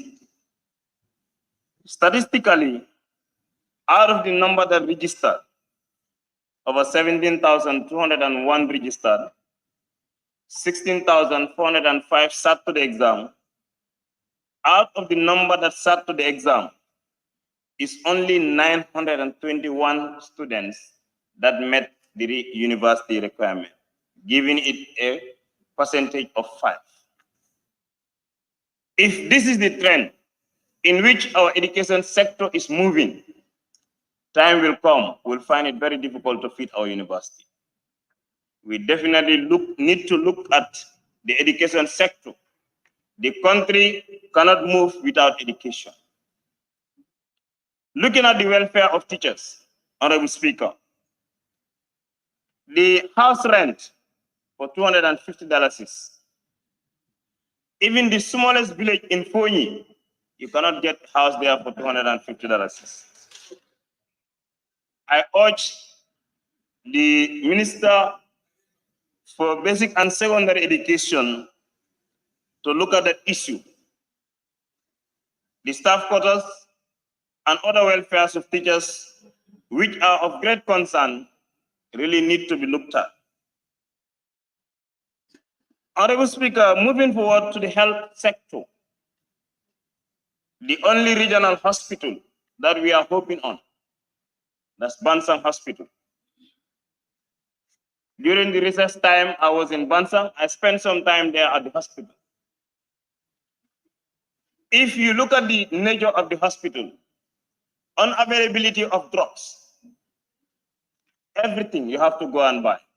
Sometimes I wonder the management there or what is actually wrong with the system there. Electricity is on and off. In the night, you may experience it 2, 3 to 4 times on and off. And it is very deadly in a hospital like Bansang, missing electricity for even 30 seconds, because if it met them on operation, so many things can happen. That issue also is an issue that definitely need to be looked at. Honorable Speaker, over to my area now, constituency Nyani. I thank the Honorable Minister, at least for energy, for pushing up that percentage from 8% at least to 26% that we are expecting to benefit from electricity. Compared to what happened before, because out of the 87 villages that we have, we now, at least 23 villages will be benefiting from electricity, which gives it a percentage of 26%, which is at least better than the 8% that was in place. In our health center as well, Kuntaur Major Health Center, it is very hard to believe and very hard to accept that our pregnant women there are giving birth on naked iron beds. I went there the other time. When I get to the labor ward, so those iron beds, they are not covered with anything. I wonder, how will you experience or how will you expect somebody in labor with that pain lying on those dry beds to give birth? It's an issue that definitely needs to be looked at. We have a building as you are just entering. It has been started, they have started the building so long. The minister has been there, I went there with him, but still now, nothing is done about that building. I always ask myself, when will that building to be completed? It's a question that needs to be answered, and definitely we need consideration in that particular area. Honorable Speaker, the other issue here is the unfinished battle-hardened highway, the number of accidents that are recorded in that particular highway. Day in, day out, almost every day, there will be an accident in that particular area. What is wrong with our drivers? Anything that affects the drivers, they will get strike. Anything that affects the population, they will not talk about it.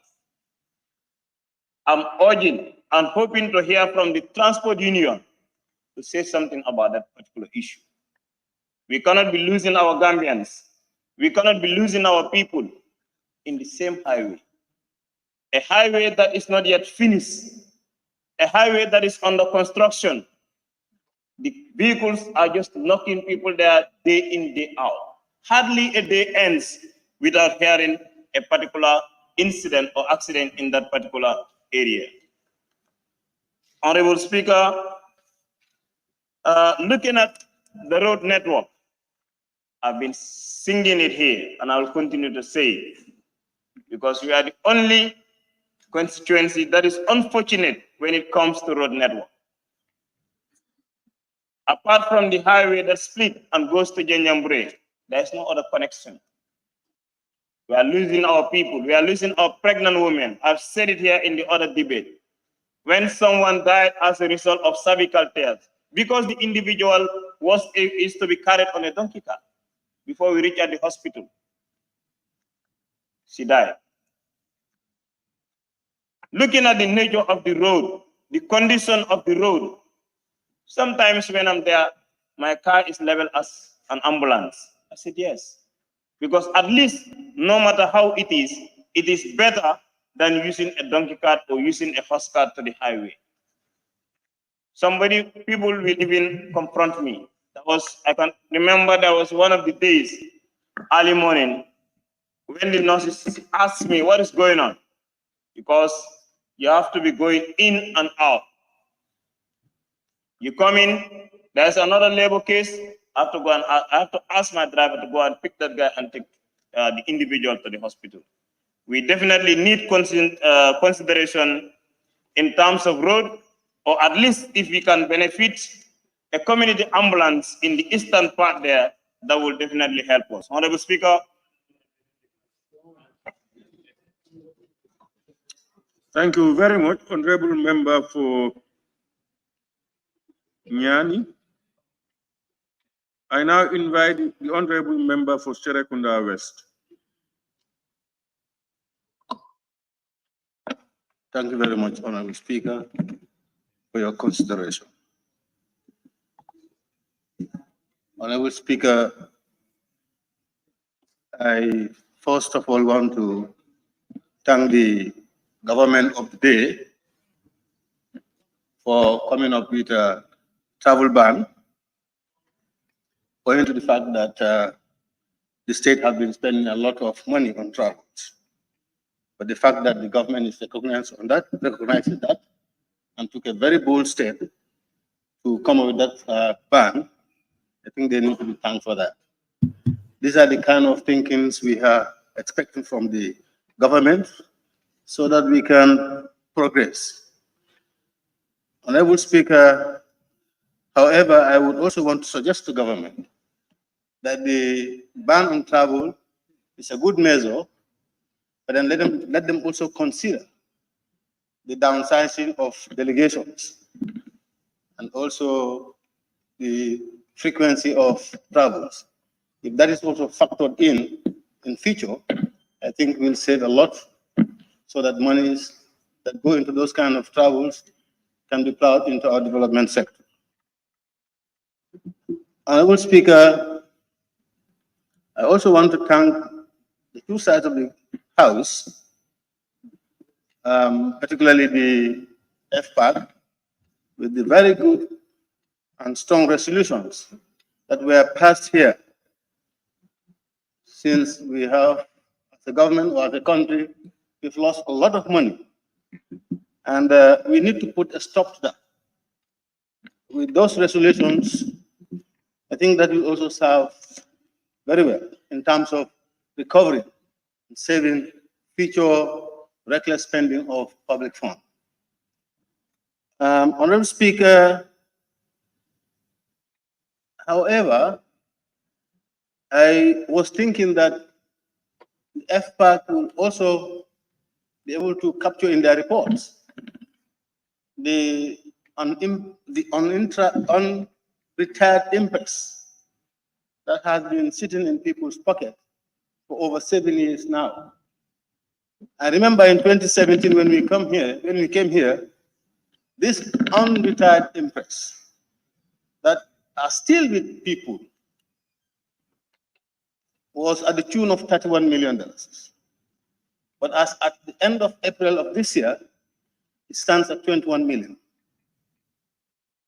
I did promise that I was going to list all the names, call out all the names that are holding this impress.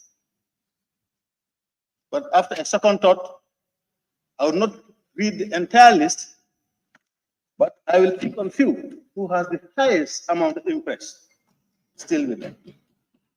Among them is Dr. Njogu Elba, who is still holding $5 million impress, not retired. Again, there is another Ibrahim Okamar, who is also holding $5 million on retired impress. Honorable Speaker, There are some with hundreds of thousands of dollars, some with $1 million, and so on and so forth. If you accumulate all of them, it's over $20 million in people's pocket, monies of taxpayers, which was given to them to carry on a function. And we all know the circumstances around Impress. You are given Impress, you go. When you come back, you retire with receipts and other things. But if still we have over 20 million sitting in people's pockets, some of whom are no longer working with the government, this is really terrible. And I think the FPAC report should have captured that. And a resolution also should be attached to that. Even though they told us in their previous reports that they have an agreement with government or with Ministry of Finance. But the members of parliament are not privileged to those arrangements. But all what we know is these monies are still with these people who, some of them are not working, still some are with the government. So I think we need to do something about it. Honorable Speaker,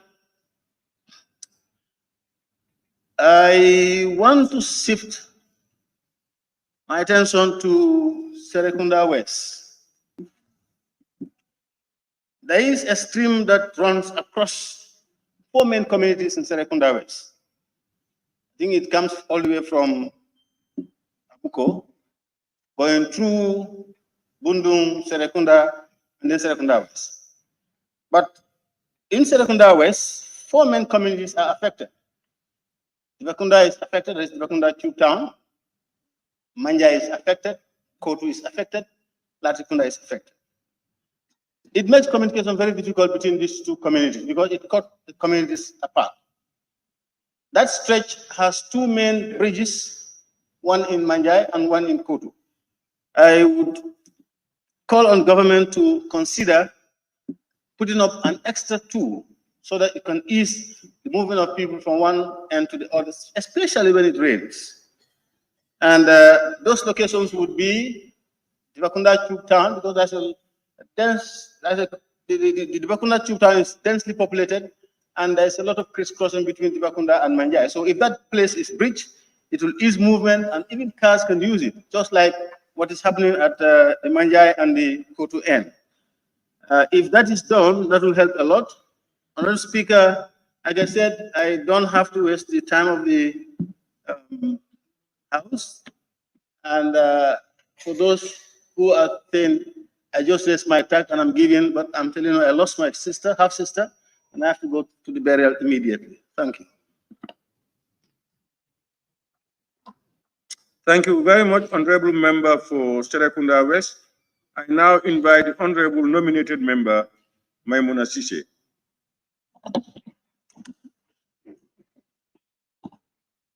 Thank you, Honorable Speaker, for giving me the opportunity.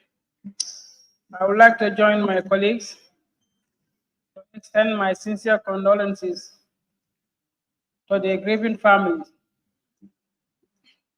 May Allah have mercy on their souls. I would like to have a special prayer for my niece, which is the only surviving female officer, and wishing her a very speedy recovery. Honorable Speaker, I think the predicament we found ourselves in this country at this juncture is all geared from the hate speech. The hate speech is consuming the country, and I think it's a cause of a concern to every one of us. What we found ourselves in on the 12th of September is a very new thing to Gambia. It's hard to believe if a Gambian can have a heart, have the mentality to hurt a fly, much more a human being, much more a police officer who was there to protect you and your properties. Honorable Speaker, the hate speech is an alarming bell in this country. And anytime it rings, the greater danger our country is. Gambians We were shocked that fateful day. I can remember in my younger age when we had a murder case. When somebody is murdered and the culprit is arrested, normally they put the person with the same vehicle with the car. At least for them to be scared by seeing somebody whom you kill is lifeless now, sitting in front of that person. That a trauma alone will deter people doing such. But nowadays, the political hatred in this country will plunge this country into chaos one day if we don't remedy what is happening.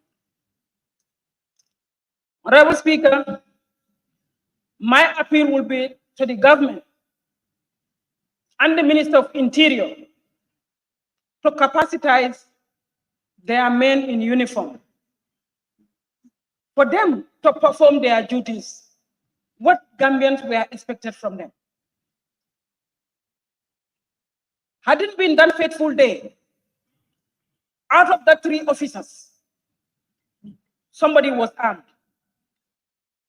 I bet somebody could easily gun down the culprits. But they are armless, they are defenseless. What do we expect? And as long as we are going the way we are going, if the situation doesn't change, this is a signal of a sectarian violence. This is the way it starts. Somebody will start it at the corner, another person will be around somewhere. It's a chain walk. I am seeing more to this because I spent a little time in West. Some of these operations, this man is not alone in this. Either we believe it or not, or later, but there is more to this. He's not operating alone, and he's kind of an operational gang. And the way, according to the press conference I listened to from the police, you know, when they are doing such an operation, they have their way in and way out. They have plan A and the plan B. It has been premeditated. They will be briefing them. If it is succeeded, this is your way out. If it is not succeeded, this is your way out. The culprit is under custody right now. He is calculating what he is supposed to say and what not to. And now on endless democracy we thought we have is putting the Gambia into a problem. Let the government take the responsibility. Every position comes with the responsibility. We are begging the Inspector General of Police, let them leave, don't leave any stone unturned. Let them save the Gambia. They are the only source we rely on. But if our men in uniform are scared even to perform their duties, then we are not safe where we are heading in this country. The Inspector General of Police, we are calling you loudly. I am soundly calling you. This case is a murder case and it's a test case for Gambia. This is the first experience Gambia will ever have. We call it as a, people condemn that it's a terror attack, but I'm seeing it's a terror attack. Nobody should doubt that. This is not the Gambia we know. Gambians cannot be so heartless to this point, but it's all emanated from somewhere, the hate speech. We have seen some members, even belongs to this honorable house here, writing certain comments on social media, and which we thought that we are the foundations, we are the pillars of the law and security of this country, because we are the lawmakers. If the lawmakers, they themselves can write on their social media pages, advocating for eye to eye on our security forces, it's pathetic. And I think there's a laws and ethics in this National Assembly that should deter us. We need to be honorable, not only be calling for honorable or the clothes we are wearing as an honorables, but our performance, our deliverance need to show who we are. We have to respect these chambers. This chamber is where people looking at us, giving us the title and the mandate to serve them. Let's respect ourselves. You don't have to love the country and not the president. You don't have to love the government, but love the country you belong to. Peace is priceless. We all are here shouting. But when there was no peace, we all look for sanity where we can find a refuge. On that note, Honorable Speaker, I will continue shouting for the Inspector General and his security apparatus. Let us put more effort. If it is necessary for them to invite the international forensic investigators to come and investigate to save.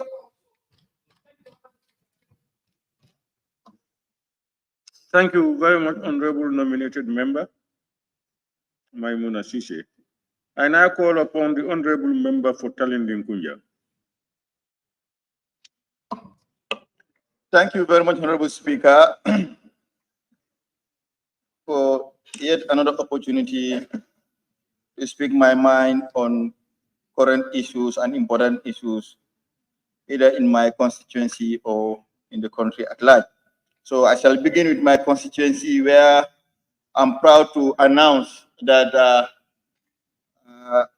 Talinding now is proud to have a senior secondary school this academic year.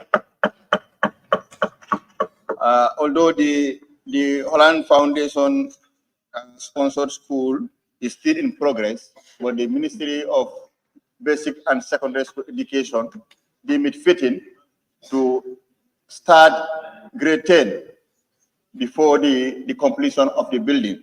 And for that, we want to commend the ministry for that bold initiative, as well as the construction of the school. We wholeheartedly thank the government for the approval and the Holland Foundation for the construction. That being said, the people of Talinding, there are certain areas in Talinding who are suffering in terms of access to potable water, meaning the nearest service pipe for Nawek is way too far from those communities, and it becomes very much a financial burden. They cannot have that financial muscle to apply to extend those pipes, the water services to their areas. As a result, they are without potable water in Talinding, Jilfrikunda, in Talinding, Kolaban as well. It's been many months now I've been on this, and I have to express my dismay with NAWEC in the slow progress of just to do assessment to all the areas in the community in Talinding who are in need of this, so that we make the necessary steps to alleviate those sufferings. The progress is very slow, the feedback is not positive, and even up to yesterday, I was engaging the director of NAWEC with regards to this. And I have to say it categorically clear here, I'm not happy, the people of that area are not happy with the slow pace of the response of the institution. And I think they have to be on their 2 feet to ensure that they provide the service the people of Talinding need. And this is water is life.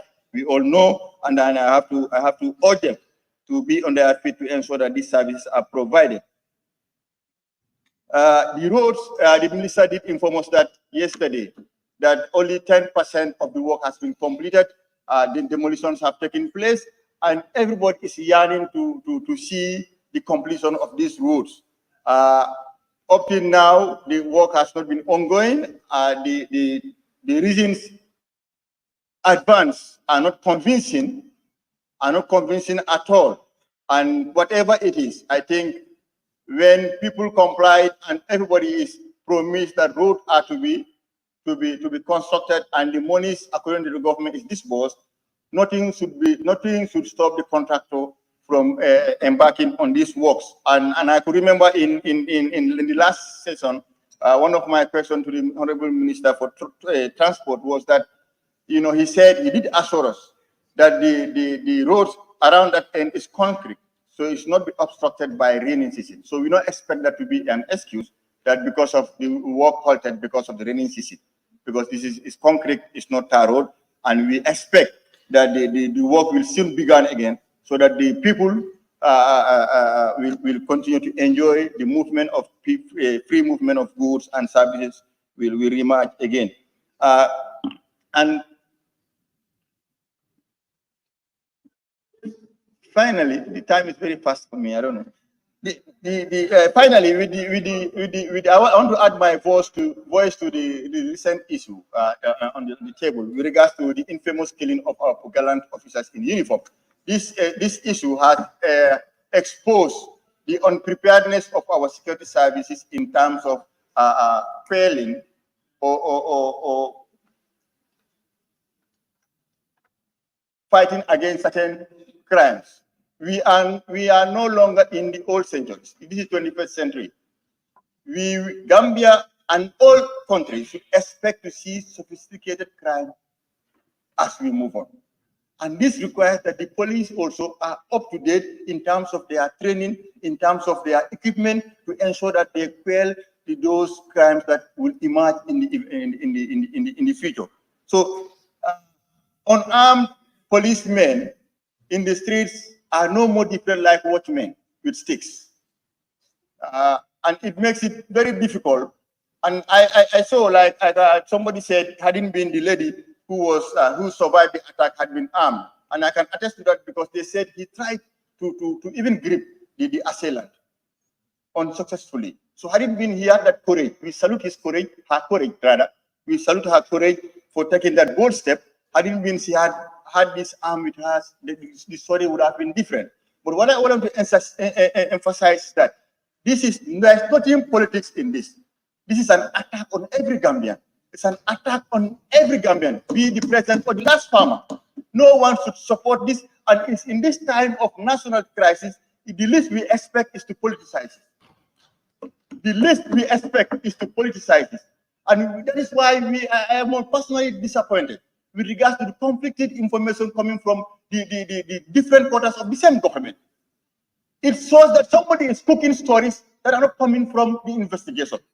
Because if one side of the government is saying, Spokane is saying A, the police are saying B, it means somebody is cooking stories to incriminate people who are innocent, to make something, this is disheartening. And this we must condemn in the most strongest terms. The police are equipped to do an investigation. Let us allow them to do their job they are required to do. The spokesperson of the government cannot speak.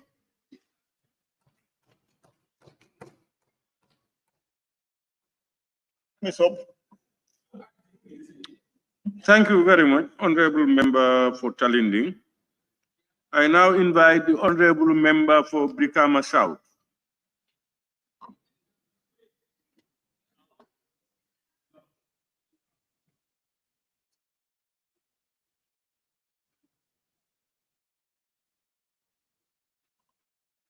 May I now invite the Honorable Member for Banjul South.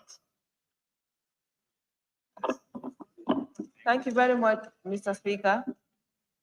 Mr. Speaker, I think it was a very unfair statement when you said that some people leave, because whenever we leave the parliament, it's because we have very important matters. Not that parliament is not important, but sometimes parliamentary matters. Honorable, it's not an unfair statement. No, I'm just speaking my mind. No, that's your mind is not correct. It's not. My mind is correct. Because, Mr. Speaker, it's not true that is. I am saying that you I'm leave. speaking for me. Honorable, I have taken the floor. My time is starting. Honorable, I have taken the floor. You sit down. Honorable, you may express your mind, but your mind should be to yourself. You cannot say, I express my mind to allege against people.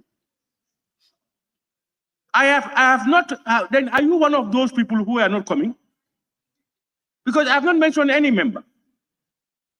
And then if you are not coming, we are not taking permission not to come.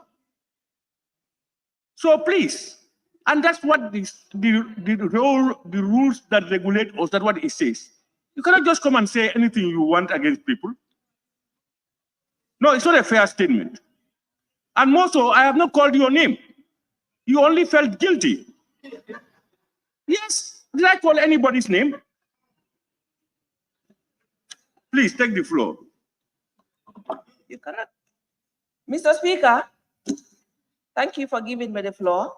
Mr. Speaker, I'm going to address the Minister of Basic and Secondary Education. And thank you, Mr. Honorable Member for Nani, for pointing out on the appalling result, which last week I asked a question on, and the minister blatantly denied that. I've been vindicated because the results yet again have been appallingly poor. We are very interested in the education of our children. And I think we should remind the Honorable Minister that the education of our children are very important. And we want her, again, going back to my question, to revisit the curriculum and make sure that she is giving our children the education that they deserve, the education that they need, and giving the teachers the remuneration that they deserve, what they need to ensure that our children are well educated, because least educated children is a bleak nation, and we want our children to be given the same education that I was given in primary school and in high school. I have never been into any private school. I went to government school, in primary school and in high school, and that is what I am expecting this government to give to the next generation of this Gambia, to give them good education, invest in good education, invest in good health, Mr. Speaker. And I want the Honorable Minister, the technicians of the Honorable Minister, to take that back to her and to tell her that what he said in this August Assembly, that where St. Mary's Primary School, to be precise, is on a premises of a mission-owned property, which I am saying is not.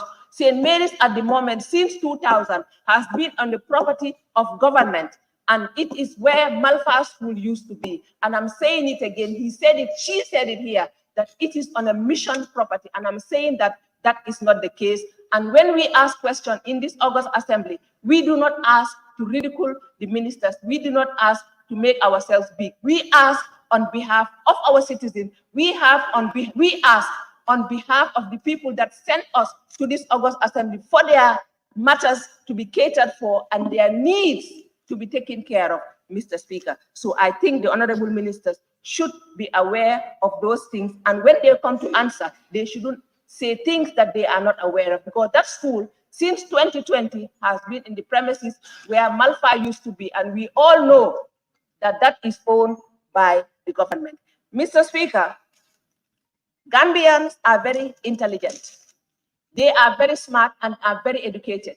So I am wondering where those people are for them to serve us in these ministries, to represent us in these ministries, for them to deliver. Because even in the Constitution, it is said that before you are giving a ministry to man, you should be competent in that field. The minister is very competent in that field. So why is she not delivering? So what I am saying is, when you are given position, you are blinded.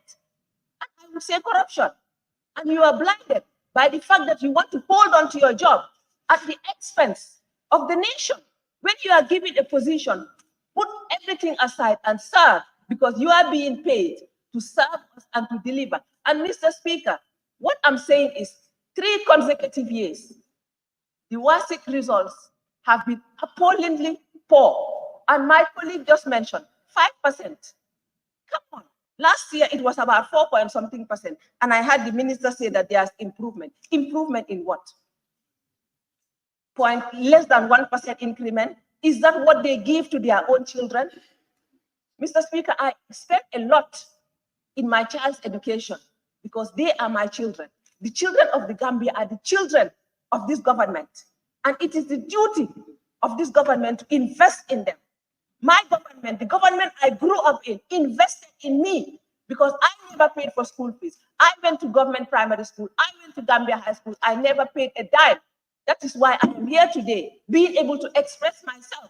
And I want in 10, in 15 years' time, somebody else, somebody's child, to come here and stand and represent this country. But unfortunately, this government is not doing so.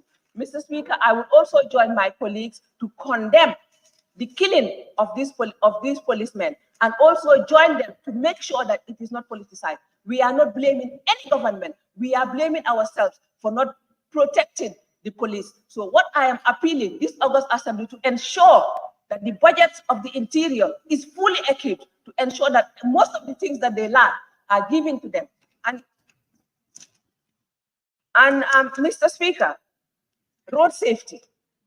Mr. Speaker, I see some of the National Assembly members driving, covering their number plates, and that is against the laws of this country. Mr. Speaker, we should lead by example. When we drive, we shouldn't hide. I am proud to say that I am being given a car by the office, and if the public is against it, well, that is their opinion. I shouldn't hide that I'm driving a National Assembly car.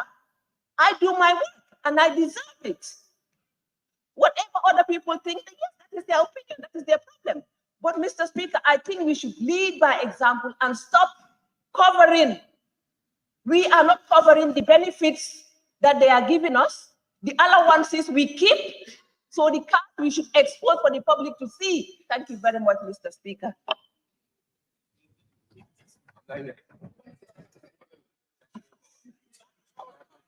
Thank you very much, Honorable Member for Banjul South. Honorable members, thank you very much, Honorable Member for Banjul South. Honorable members, we'll be here for long today. Yesterday, we had to stay until finish when most people could not have their meals and pray. We will suspend session for now and go for prayers and lunch. It's already 14:30, 2:31, 22 going. When do we come back? Honorable members, last time you said 30 minutes, I gave you 45 minutes. You came 1 hour, some minutes later. So, honorable members, and even starting the session, members will come. I observe that members come to Parliament this time around early, but members don't come to chambers on time. No, honorable member of Central Badibu, withdraw that statement. You are not saying the truth. I always come here before you. No, honorable member, please. No, you have to come to chamber before I come in. I have to be called to come to chambers. So if I am not called, so honorable member, members mostly, I am told, are here on time. Our problem is to come to chambers. And you cannot start, we should start at 10. If we cannot start at 10:30, sometimes we start up to 12 o'clock. Because we cannot get the quorum in the chambers. So we must change that. And you are one of them, honorable member of Central Party. Honorable members, so I will suspend sessions. Is it for 45 minutes or for, it's already 2:33. We come back at 3:15 or 3:30. 3:15. 3:15, we should be back. But if we don't have at least 1/4 of the members, we cannot start. So if you can have about 16 members here, at 3:15 we will start immediately. The House now stands suspended until 15 hours.